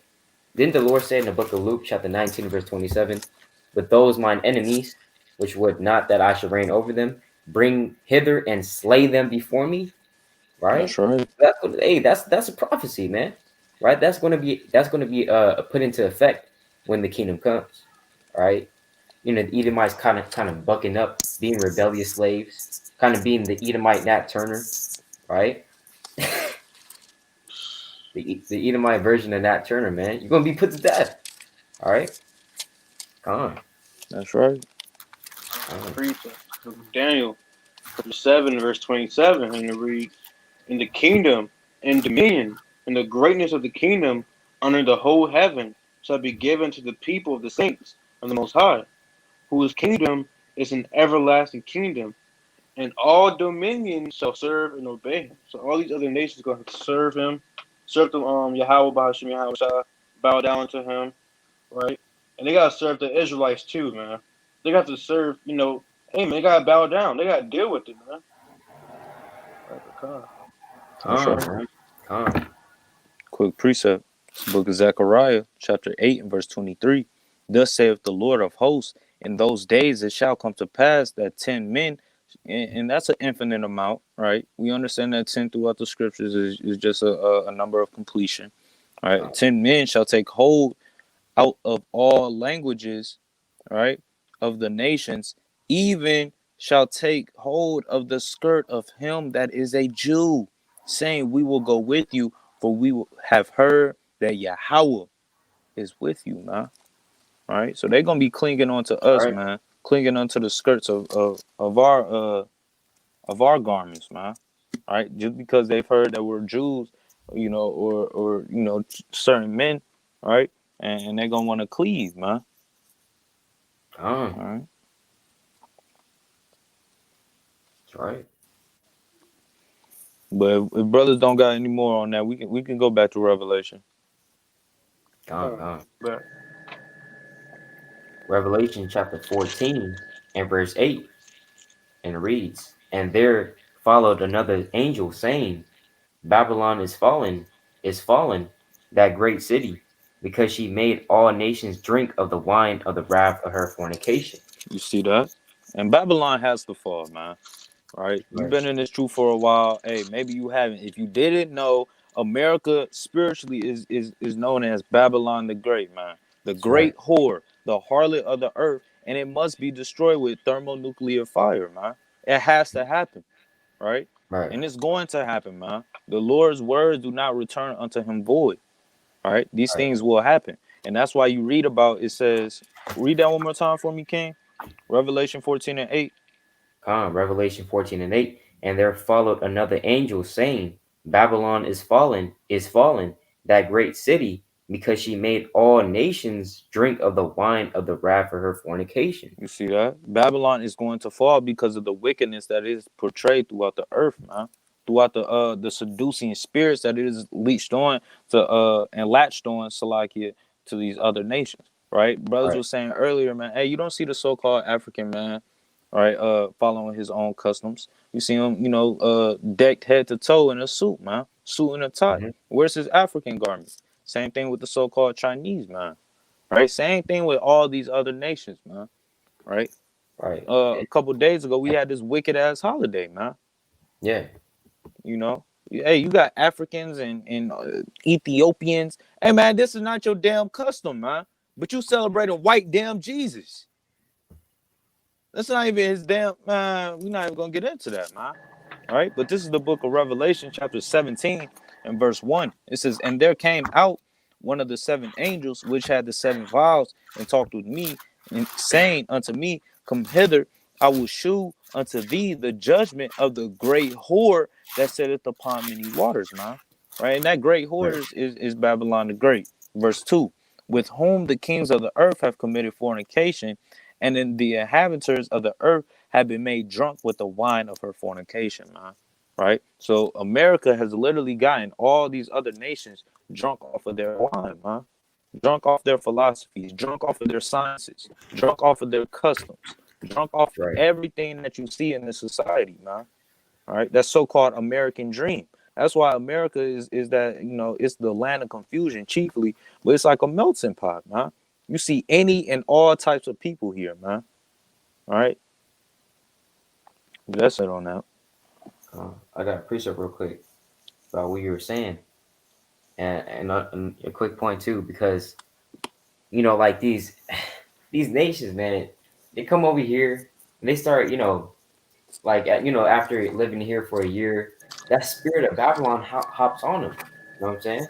Now they got their Chris, like a Ishmaelite, Ishmaelite family might move over here. They're still kind of keeping their traditions, right? But then the kids, they go to school and everything. They bring that they get the spirit of Babylon on them, and they start celebrating Christmas. They kind of put down the Ramadan, kind of start celebrating Thanksgiving. You know, they put down the damn. They stopped going to the mosque, right? Now they kind of have being friends with damn Christians. You know, And Salakia, they get put to death for that in their own country, man. You got that's right. some women that come over here and they portraying themselves all different types of harlots and whores, right? That's They right. get put to death, and they still do that to this day, man. Um, Women still get stoned over there to this day, right? So right. that's how you know, man. America has these people's minds warped, man. Right? You come over here, man. You can live however the hell you want to live. That do what thou wilt spirit, man. Right? Exactly. It's about you. You know what I'm saying?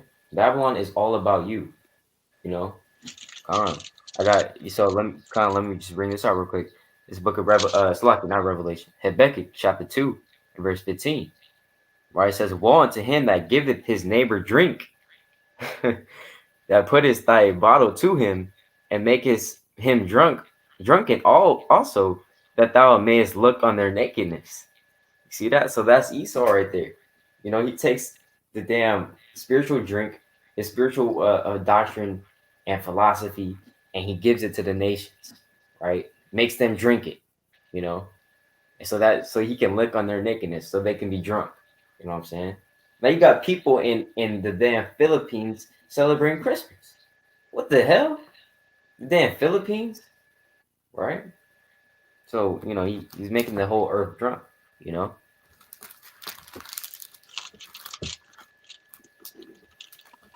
That's right. Uh, Abaya, you got a precept? Ah, Khan, uh, another precept is the book of Lamentations, chapter 4 and verse 21.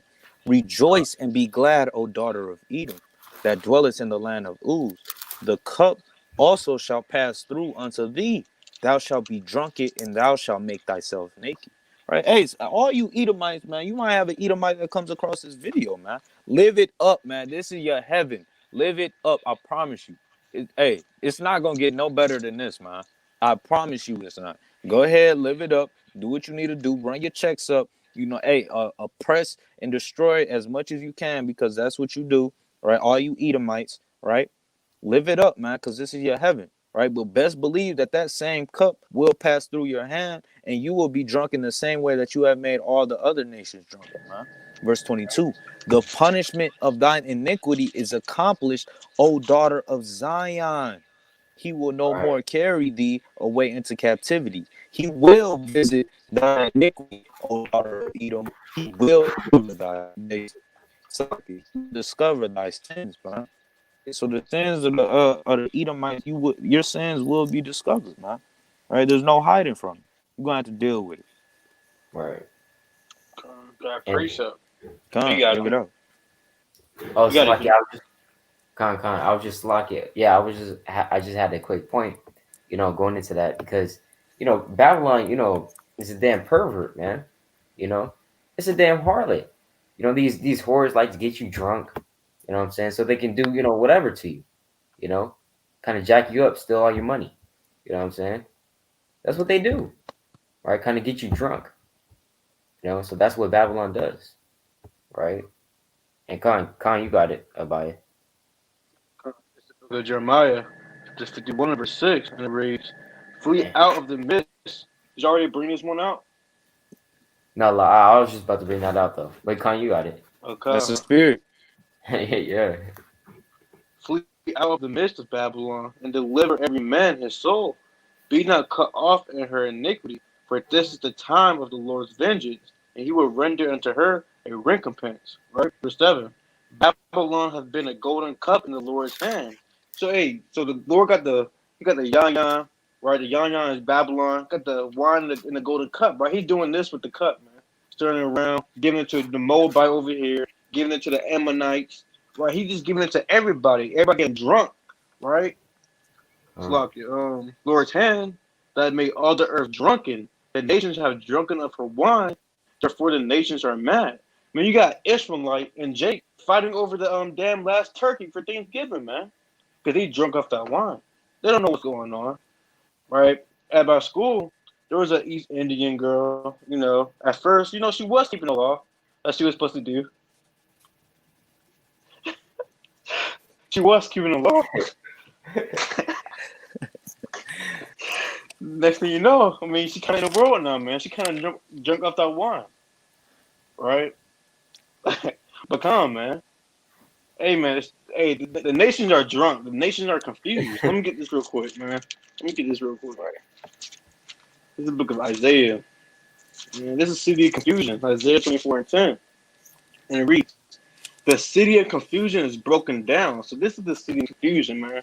You got it's a melting pot. You got different nations and one nation and one country, right? You got man.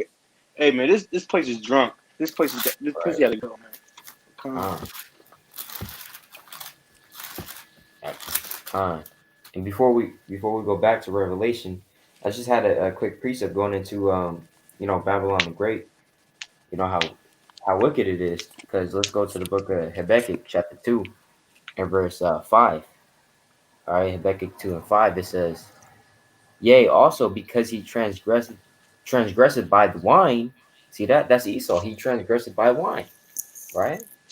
It says, "He is a proud man, neither keepeth at home," because Esau, he's everywhere. He doesn't keep at home. His home, the Lord gave him his allotted land, which is Mount Seir. Did he stay there? Hell no. Went up into Europe, killed all the Japhites, kind of kicked them out of their land, started calling himself the European. You know what I'm saying? Kind of went, and we already know what he did over here. We don't even have to say, talk about that. Kind of kicked the damn Gadites and Reubenites off their land, kind of brought the Southern Kingdom over here, right, to work. Kind of went down to South America. He's everywhere. Went to damn Antarctica, kicked out the damn penguins. Right? So he Man. doesn't keep that home, you know. Now they keep it at home, who enlargeth his desire as hell, and is as death, and cannot be satisfied, but gathereth unto him all nations, and heapeth unto him all people. You can't tell me this is not going into the so-called white man, right? That's Babylon the Great. He heapeth unto him all people, and that's what makes him a damn whore as well, because a whore just sleeps around with all different men. She doesn't care, right? So calm. That's All right. nations over here. Calm, Hey, calm. no, quick point. I knew this female. She went into the military, and they were stationed out in down Japan. you know, Right, and right. it kind of dawned on me. I'm like, bro, what the hell does America, Babylon the Great, have doing on with having a military base station in a whole nother country, man? Exactly. That's crossing all types of boundaries, man. Calm. So, Right. hey, man, the ways of this world is just off and backwards, man. Calm. It don't matter what type of damn ally or, hey, man, another country is not supposed to intrude on the boundaries of another, man. That's an act of war, right? Right. That's what a lot of Jays don't understand, man. Right? There's been an act of war declared upon you, man. When another nation intrigues and rape, robs, and murder another nation, man, that's an act of war, man. Right? So for you Jakes that believe that, hey, man, you're not still in slavery, you're not still in captivity, you're not in still damn war, man. You got some waking up to do, man. Calm. Right? Because you lost in the sauce. For real. Right. Yeah, cause that's off. That's off, man. They all over somebody else's country, man. That's off. Oh, tell, man. What the hell are you doing in damn Japan? Exactly. Control Man. your damn borders, man. Come on, man. Calm. And that's kind of like ancient Rome as well. Going into other people's countries. Kind of setting up. That's why the Lord said, "Hey, He is proud." You know what I'm saying? Come. Calm. That's right. We can go back to that though. Revelation. Calm. Revelation chapter 14 and verse 9. Right? And it reads, "And the third angel followed them, saying with a loud voice, If any man worship the beast and his image, and receive his mark in his forehead or in his hand," verse 10, Con. the same, come, La the same, let's break that down real quick. Well, I was gonna let it stop. It's All right, at cool, God. cool, cool, cool, cool. Come. yeah, because this is mid sentence, so, verse 10, "The same shall drink of the wine of the wrath of the Most High, which is poured out without mixture into the cup of his indignation, You see that? and, So all these men that worship come, the beast and his image and receive the mark in his forehead and in his hand or in his hand, the same is gonna drink of that wine of the wrath of the Most High. Now, mhm, there's a lot of speculation going into what the mark of the beast is, man. right, Some people you got to believe it's the RFID chip. Some others you believe that it's the vaccine. Then others believe it's more of a spiritual mark and things of that nature, right? But let's go to the book of Psalms, all right? Book of Psalms, chapter 119, and break this down, man. Because these things we got to understand. Earlier, the brother pointed out if you have any type of doctrine, man, you have to be able to substantiate it with the precepts. You have to go precept upon precept when you're dealing with these doctrines that brothers claim to have, man. All right. This is the book of Psalms, chapter 119 and 104. Through thy precepts I get understanding. Therefore I hate every false way. So brothers got to go through the precepts to substantiate what it is that they believe on or any other doctrine that comes up out of the Bible is to be, man. Brothers got to go through the precepts. So let's harp down on this on the All mark right. first. All right. The Come. precept on the mark. All right, let's go to the book of Ezekiel, chapter 9. All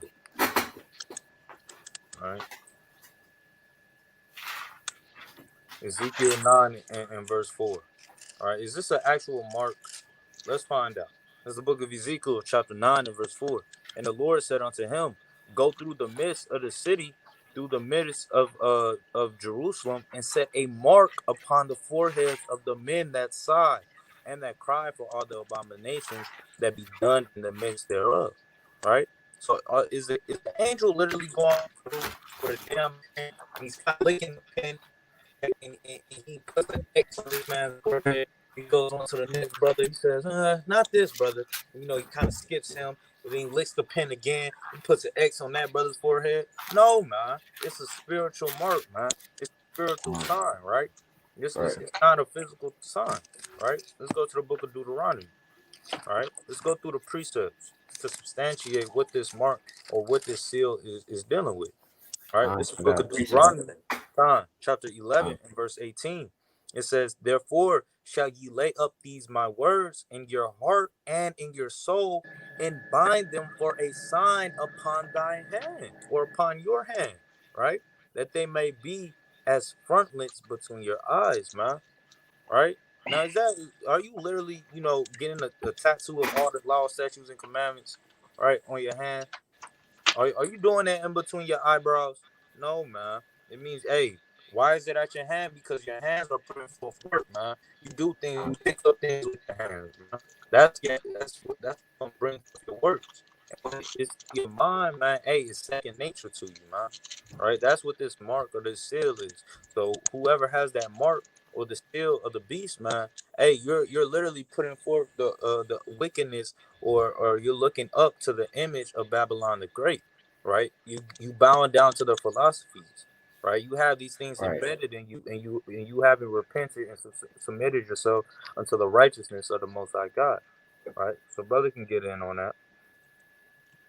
Come. I got Romans chapter 16 and verse 18. Right. It says, so like I'm gonna start at verse 17. Now I beseech you, brethren, mark them which cause the divisions and offenses contrary to the doctrine which ye have learned, and avoid them. You see that? So, hey, Paul, he said, mark them, right? Does that mean you have to actually go up to the brother or to the sister in the congregation, kind of put an X on them, right? And they're like, what you doing? And then you kind of pull Romans chapter 16, verse 17. It says to put, a mark, right? It's like you had to put a mark on you, you know. No, that's not literally talking about like you actually putting a mark on somebody. Somebody you keeping it in mind. You know what I'm saying? You keeping it like you marked it, right? Like, okay, that brother, we need to check on that brother. You know what I'm saying? We need to check on that sister. That's a mark. That's a mark. You see that? So not literally talking about a physical mark. You got it. What was I about to say? The market beast, man, is not the chip, but it does ties in because basically the market of the beast is getting down with Esau's system. Because again, you gotta understand, it's in the name, mark of the beast. A beast is referred. Humans are referred to as beasts. Let me just get that real quick. I'm just gonna put it out straight like that, man. Let me get it real quick. All right. Gotta go precept upon precept. Let me just get it classic real quick.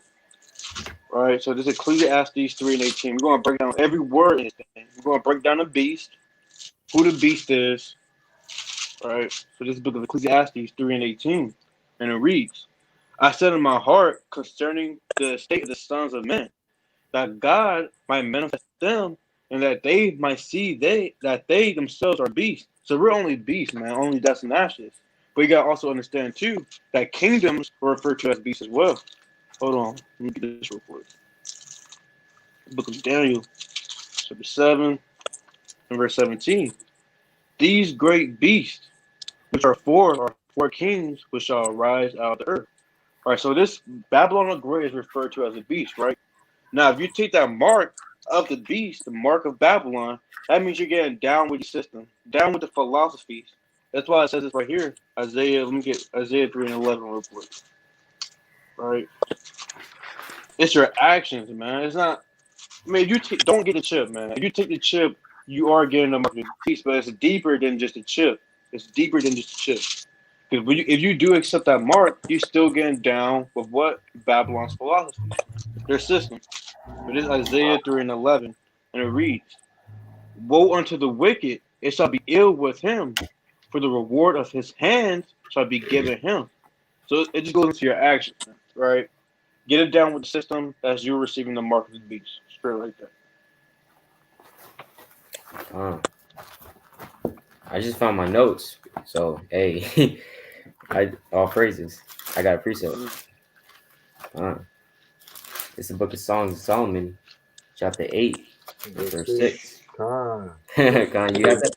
Con, that's the spirit. Con, you got it then. You got it. Nah, bring it out, King. Con, the water. Right, let's go to the book of Songs of Solomon, chapter 8, verse 6. Set me as a seal upon thine heart, as a seal upon thine arm, for love is strong as death, jealousy is cruel as the grave, the coals thereof are coals of fire, which hath a most being flame. You see that? So is that talking about a literal seal? No, right? That's spiritually, right? It says what? Set me as a seal upon thine heart and as a seal upon thine arm, right? Because your heart, remember, your heart is your mind, right? Your heart is your mind, and thine arm, meaning what you perform in the action, right? So calm. It says Yahweh told us to set him as a seal, right, on our mind. Right? Calm. So brothers gotta under. You said Oh, what? you got King? it. I just wanted to say that there's no precepts to prove that the mark of the beast alone is the chip. That's all I wanted to say. Right. All right, brothers gotta understand that you gotta go through the precepts. You gotta make it all. Hey, through the precepts, you get your understanding, man. Right? Hey, understand that we're not telling brothers and sisters that it's okay to take the damn chip. If that happens to be something that comes forth, man. Right? We can't be dismissive or caught out there at the wiles of the devil, man. Right? We have to be circumspect in all things, right? The mark could very sure come, man. It really could, right? But it's under the umbrella, right? If you had an umbrella of the mark of the beast, right? And everything that falls up under it, of course you got the vaccine that falls up under it. Of course you will have an RFID chip that falls up under it. Of course you will have, living your life as a so-called American up under it. All these different things fall under the umbrella of the mark of the beast, man. So if you have any of these things, then that means you will have the mark and you're going to be fed the wine of the wrath of the Most High God. Right? So let's go back to that in Revelation chapter 14 and 10. Right. Revelation chapter 14 and verse 10, right? It says, the same shall drink of the wine of the wrath of God, which is poured out without mixture into the cup of his indignation, and he shall be tormented with fire and brimstone in the presence of the holy angels and in the presence of the Lamb. You see that? Right. So you will be put to death. If you getting down with Esau society, you getting down with it with what he's saying, hey, you will be put to death. You will burn. You might eat that nuclear sandwich, A lot of people, hey, let me just get this precept real quick, right? Let's go to the book of Isaiah, chapter 30. Let's see what this is. It's Isaiah, chapter 31. Let me see. Isaiah chapter 31, Right. Slakia. I wanted this. Isaiah chapter 30 and verse 2. It says, that walk to go down into Egypt and have not asked at my mouth to strengthen themselves in the strength of Pharaoh and to trust in the shadow of Egypt. Therefore shall the strength of Pharaoh be your shame and the trust in the shadow of Egypt your confusion. Right? And on the spiritual level, what is that talking about? A lot of people, because even this is the spirit, because last Shabbat we were talking to this Jake that was raised because he was adopted, right, by Edomite parents, right? That's why this world needs to be destroyed, man, right? And he was kind of talking like an Edomite, right? But the thing is, that's not the point. The thing is like is is that he trusts in America so much, bro, right? He trusts in America so much. We were talking about World War III, trying to bring it out the scriptures, and he was like, "Oh, we'll win that. We'll win that." He's talking about we, right? My pops, like he's in the truth. He was like, "Hey, the so-called white man doesn't give a damn about you, brother, right? And you trying to trust in America, right? You trusting in America, so obviously he's going to be the first one in line to get the vaccine. If they release that, you know what I'm saying? So that's a prime example of people getting the mark in their foreheads and in their arm, in their hand. All right. Talking about we. We. Yeah. See that? Yeah. That's the. See that? Hey, if you're joining yourself unto the land of America, Babylon the great harlot, man, hey, you will be put to death. That's right. In any way, shape, or form. If you get the mark, if you get the FRID chip, whatever, you will be put to death. If you're performing and you bend into the rules of this society, you will be put to death. Right. Come out of her, my people. Right? That's not physical, man. That's spiritual. Come out of her, my people. Physically and mentally. Well, selected. Spiritually and mentally. All right? But we can read on. I just want to say something real quick. There's a certain brother out there too. He was in the military. He just got back, got back home and everything. Probably our age. I kind of asked him. I said, I kind of rebuked him, saying, "Brother, why are you in the military? I said, you can't be joining hands to hands with them."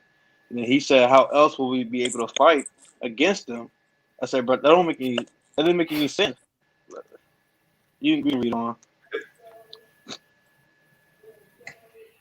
That we spirit, man. Mm. That's why the Lord said, "Hey, though hand join in hand, the wicked shall not be unpunished, man." Mm-hmm. Hey, you gonna eat a damn missile right along with them, man? That's right, man. Every age like it. Isaiah chapter 13. Everyone that shall be found with them shall be what? Shall be thrust through.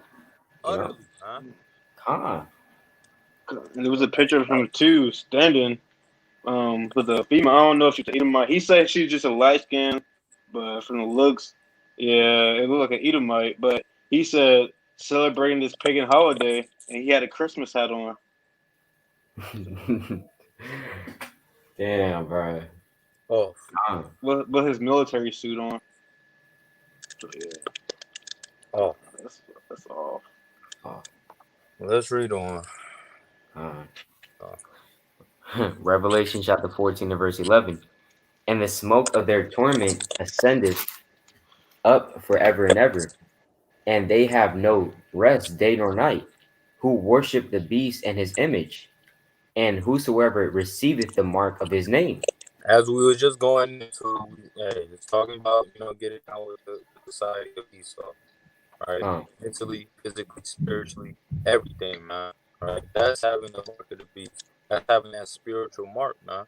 Right? So, but that does also include, hey, if you call yourself out here, trying to get a damn chip in your hand, hey, you going off, man.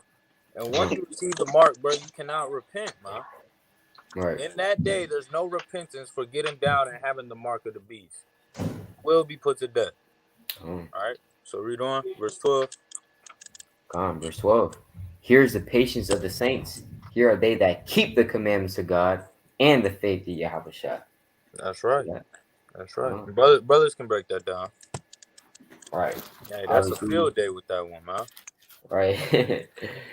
Man. Obviously, you got the classic Psalm chapter 15, verse 5. Gather my saints together unto me. those that have made a covenant with me by sacrifice. So the only people that made a covenant with the Most High through sacrifice is the children of Israel. All right. So the saints of the Israelites. And that and that proves that you still got to keep the commandments. All right. The law is not done away with. All right. You still got to keep the commandments. Yeah, precept, right? It says keep that faith because a time of trouble is about to come. Lord willing, our lot is not upon what I'm about to say, but in that day, man, a lot of people are going to fold, man. God Right. forbid it's not us, but a lot of people are going to fold in the last second, man. But this Revelation 2 and 10. Fear none of those things which thou shalt suffer. Behold, the devil shall cast some of you into prison, that ye may be tried, and ye shall have tribulation 10 days.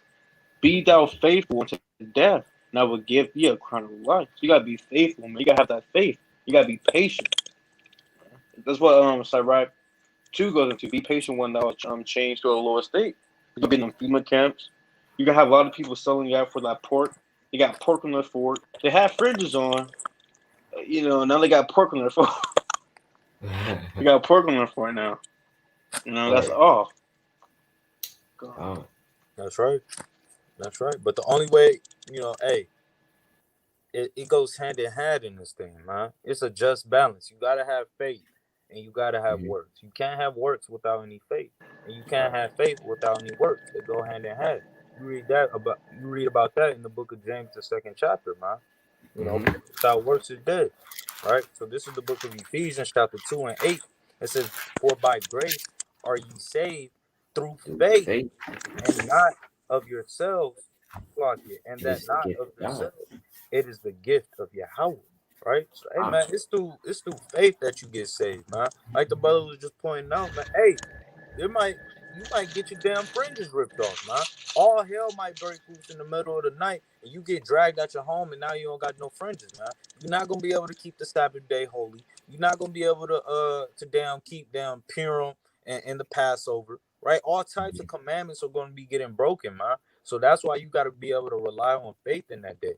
Now, are we saying that the commandments are done away with? No, right? You still have to keep your faith, right, or show your works by your faith, man. Right? The Right. book of Romans, chapter 3 and 31. Do we then make void the law through faith? God forbid. Forbid. Yet we establish the law, right? So you can't just say, "Well, I'm gonna only believe," right, and that's good enough. No, you show your faith through your works, right? None of these brothers will be up on this damn phone call, right, or this damn video if we didn't have faith in these scriptures, man. No brothers Right. would be damn having fringes on if we didn't have faith in the Most High God through Yahawashi, right? You show your faith through your work, right? So brothers, it's important that brothers and sisters, children, are keeping the faith of Yahawashi as well as the commandments. Right. That's a good point too. And you know what I'm saying? And that concept of having faith and works, and that's nothing new, right? Because let's go to the book of Second Ezra, chapter 9 and verse 7. And everyone that shall be saved and shall be able to escape by his works and by faith, whereby ye have believed. See that? Shall be preserved from the said perils and shall see my salvation. Right? So that's how you get saved, by your faith and by your works, man. And you show your faith by your works. Because a brother that has a lot of faith, he's going to be reading, he's going to be praying, right? He's going to be keeping the commandments, right? And the brother that has a small amount of faith, he's going to be kind of reading like once a week, kind of praying every other day, you know, kind of, just going through the motions, right? That's a brother that has, kind of small amount of faith. But the brother that has a lot of faith and is building his faith constantly every day, and he's going to be expounding more and more. You know what I'm saying? That's right. Precept. So, book of James, the 2. I'll start verse 19.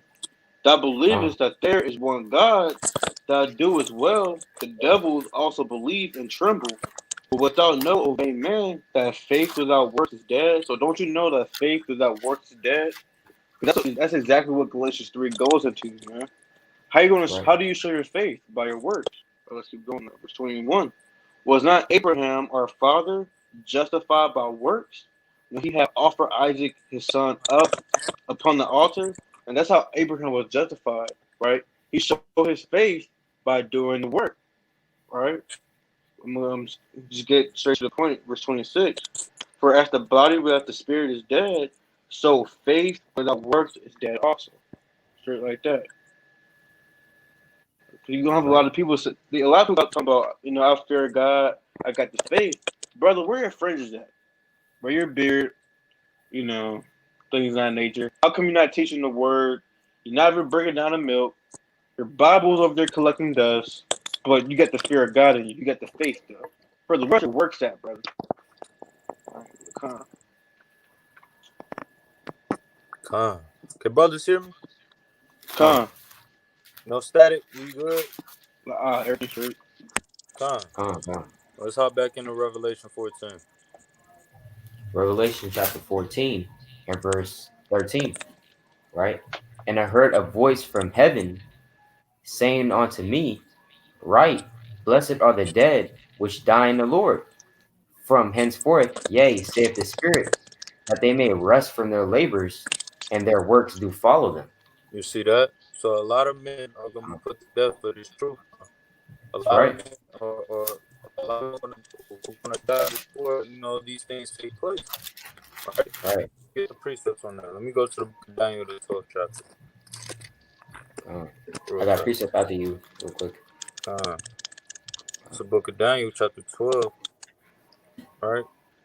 In verse 2, it says, And many of them that sleep in the dust of the earth shall awake, some to everlasting life, and some to the shame and everlasting contempt. So some men, they're going, hey, wake up from that sleep, that dead state, right? They passed away.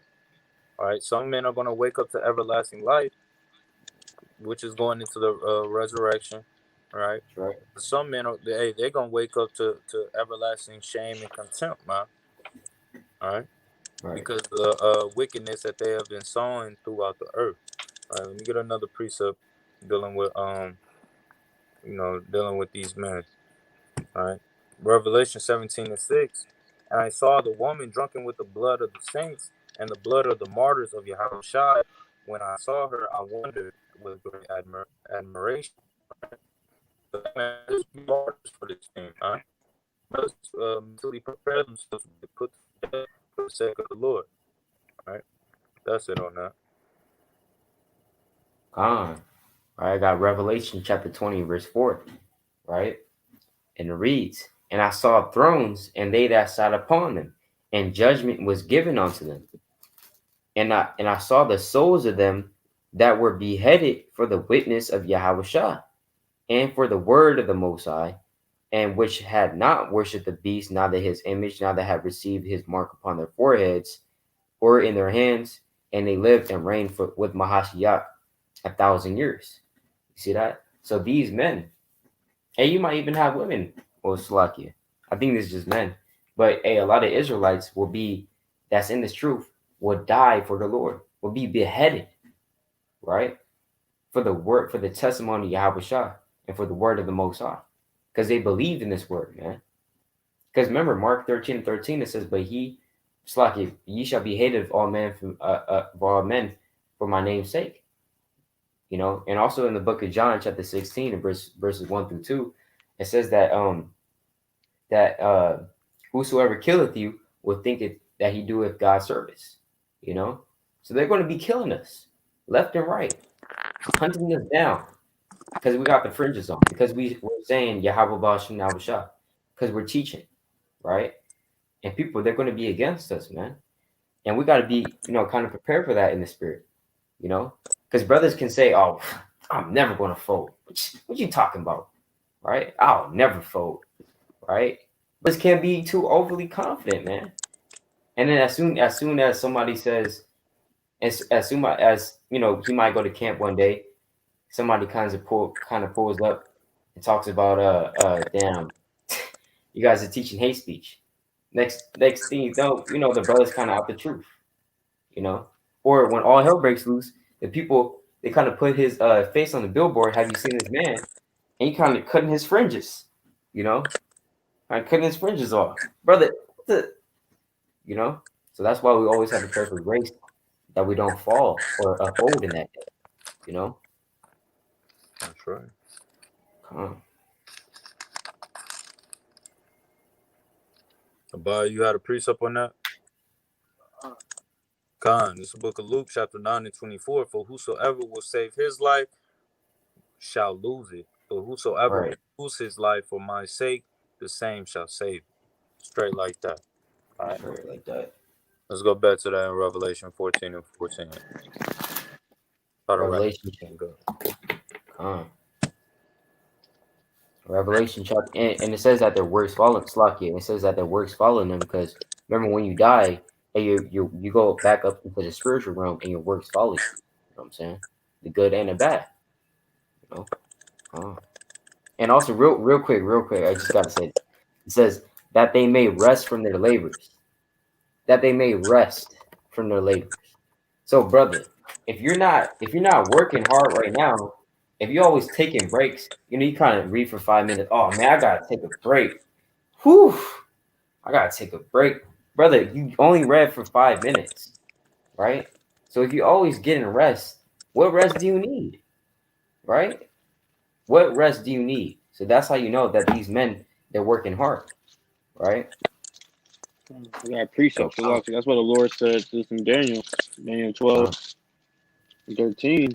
But go thou thy way to the end be, for thou shalt rest and stand in thy lot at the end of the days.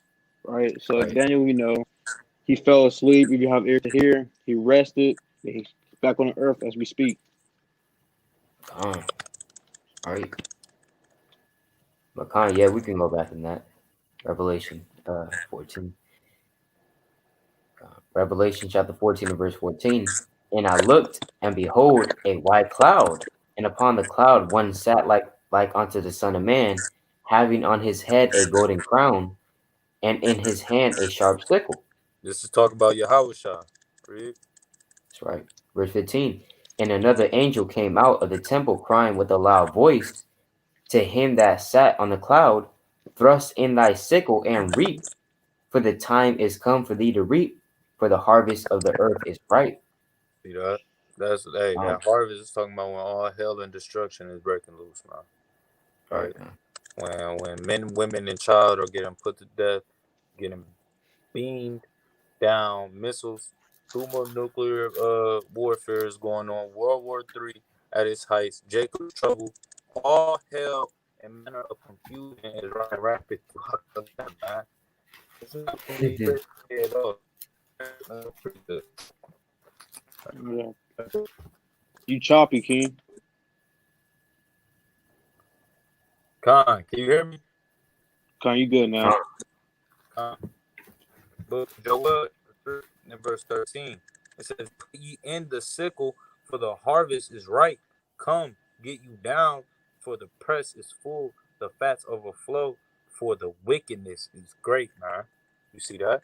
So when wickedness, once it finally reaches its peak, man, that's when the harvest is gonna be full, man. All right, and that's when, all manner of hell, destruction, and chaos is going to come on the face of the earth. Let me give one more precept on that. Book of Matthew, 13 chapters. Dang. Right? That's a spirit. Hey, you got to deal with it. I gotta post my Bible, man. I'll let you have it. it. You got it, King. You got it. Already I'll let you have it. Second Esdras, chapter 7. Oh, con.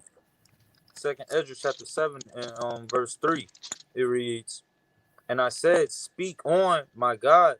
Then said he unto me, The sea is set in a wide place, that it might be deep and great. But put the entrance were narrow like a river. Who then could go into the sea to look upon it and to rule it? If he went not through the narrow, how could he come into the broad?" You see that? So if you don't go through the narrow path right now, how you going to be able to come through the broad, man? Which is the kingdom of heaven. How you going to be able to reap the benefits of the kingdom of heaven if you're showing your wickedness right now? Right? Reading on, it goes on to say, verse 6, "There is also another thing.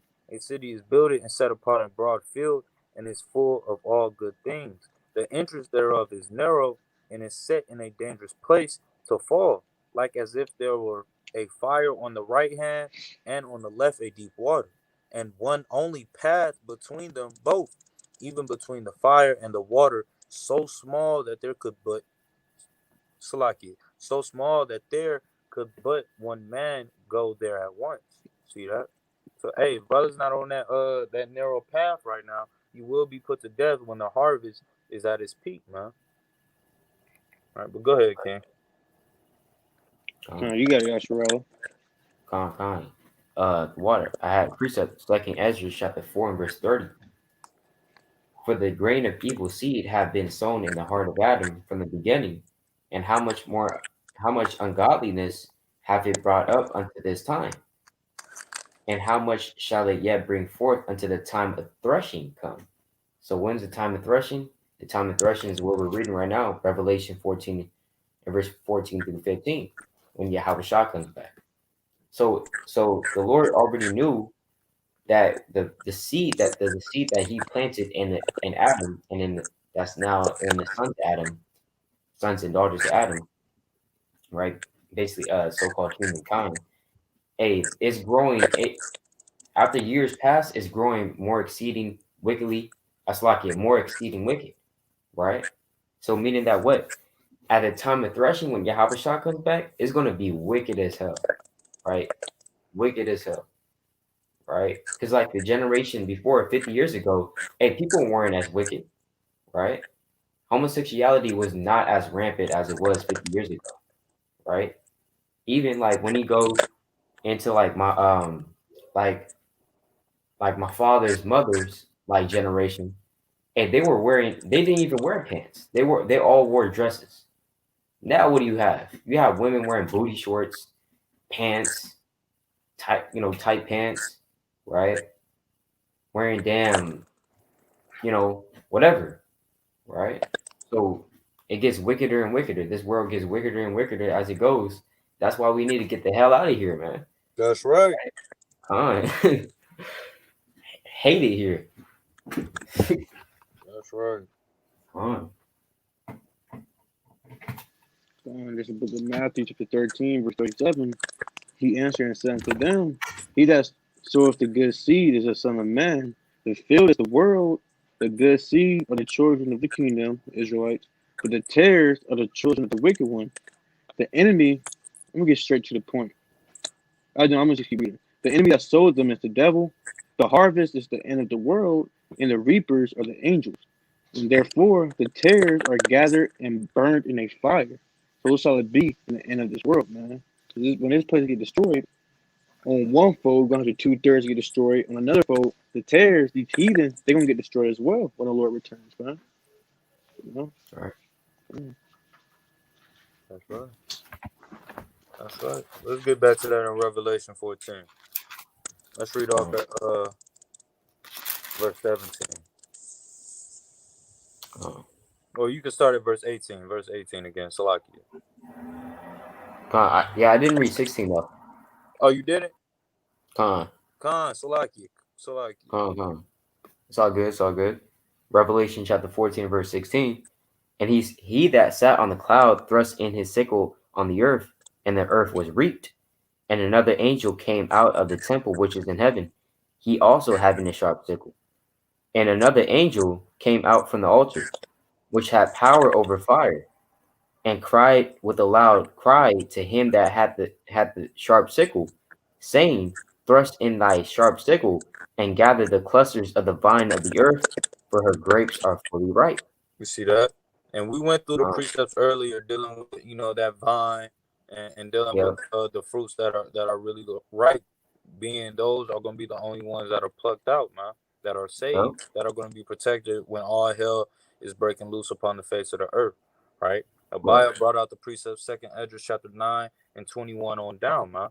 That's chiefly the precept that you would like to go to when you're talking about, these fruits of that vine being ripe and being protected, right? Another precept that you could go to substantiate what's going on with this vine is Isaiah the 5th chapter. All right, just a quick precept, just to touch on the vine. Isaiah chapter 5 and 7. For the vineyard of the Lord of hosts is the house of Israel, and the men of Judah his pleasant plant. And he looked for judgment, but behold, oppression for righteousness. but behold, a cry. Right? So that vineyard is the house of Israel. Right? So that's again, this is going into the righteous, the elect, the 1/3, and chiefly the 144,000 being saved and being that those grapes that are fully ripe that are going to be plucked from the vine, while the multitude perish therein. All right, keep going. I had a quick precept real quick on the vine. Con. This is the book of Psalms, chapter 80 and verse 8. Thou hast brought a vine out of Egypt. Thou hast cast out the heathen and planted it. See that?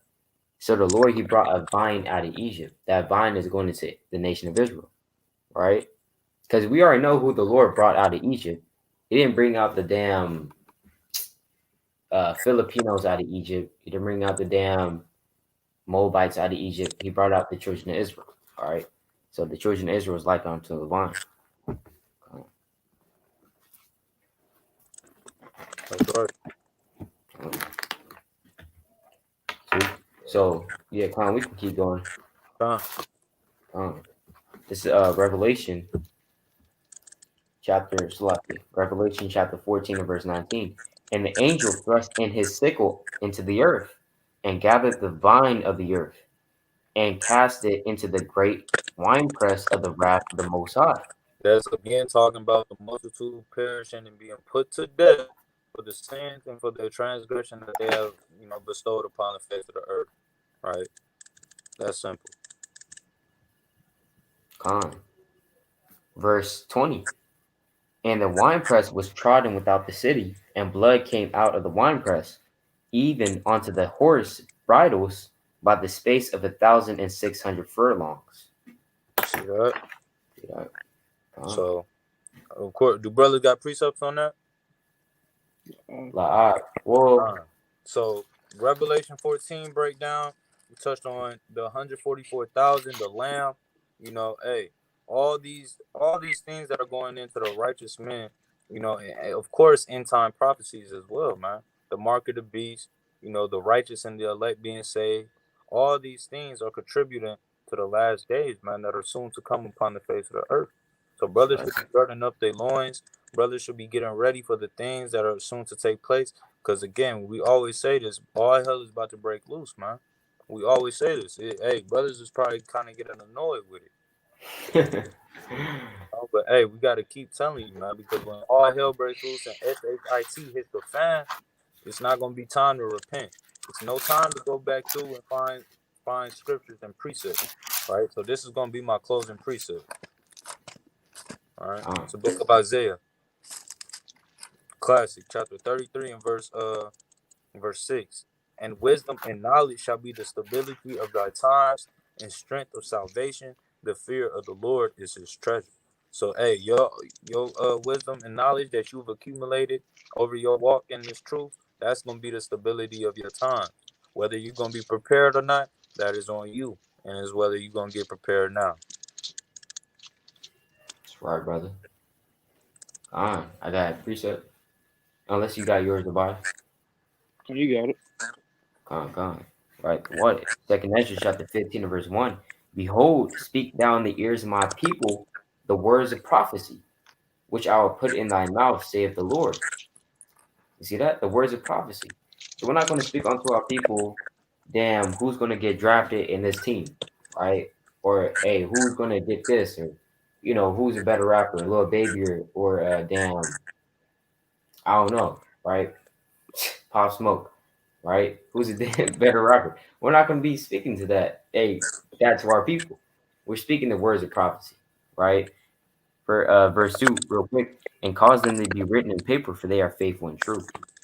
Fear not the imaginations against thee. Let not the incredulity of them trouble thee that speak against thee. All right. So incredulity means the unbelief, right? Verse 4, for all the unfaithful shall die in their unfaithfulness. All right. So the Lord is like, look, don't trip on the people that don't believe. They're going to die in their unfaithfulness. All right. For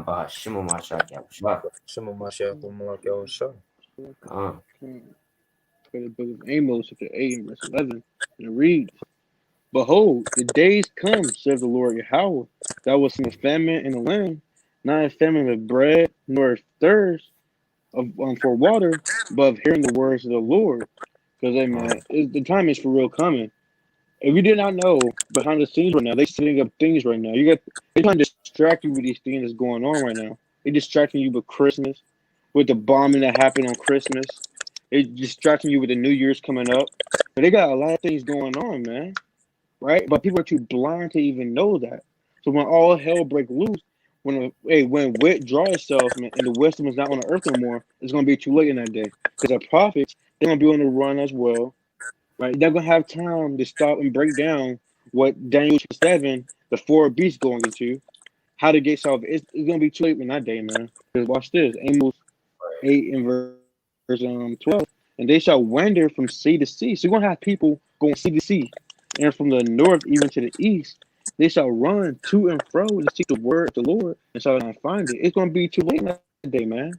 You was walking past the mighty brother, Yasharala, kind of scoffing, mocking, walking past. He was trying to bid you into the marriage, but hey, you didn't want to, man. But in that day, you're gonna be on the run. You're gonna be trying to look for a brother Ishmael, but it's gonna be too late, man. It's gonna be too late in that day. Come That's right. That's right. Right. So hey, that was a Revelation 14 breakdown. Lord willing, that was edifying. And of course, this is Brother Yashawala's page, so I'm gonna let the brother sign us up, man. Khan. So with that, we'd like to give all honor, glory, and praise unto Yahweh, BAHASHAM, Yahawashah, right? It's like this is Brother Yasha Allah. Brother Yashmael, Shalom. Brother Bye. Khan. Shalom. Kwam Yasha Allah.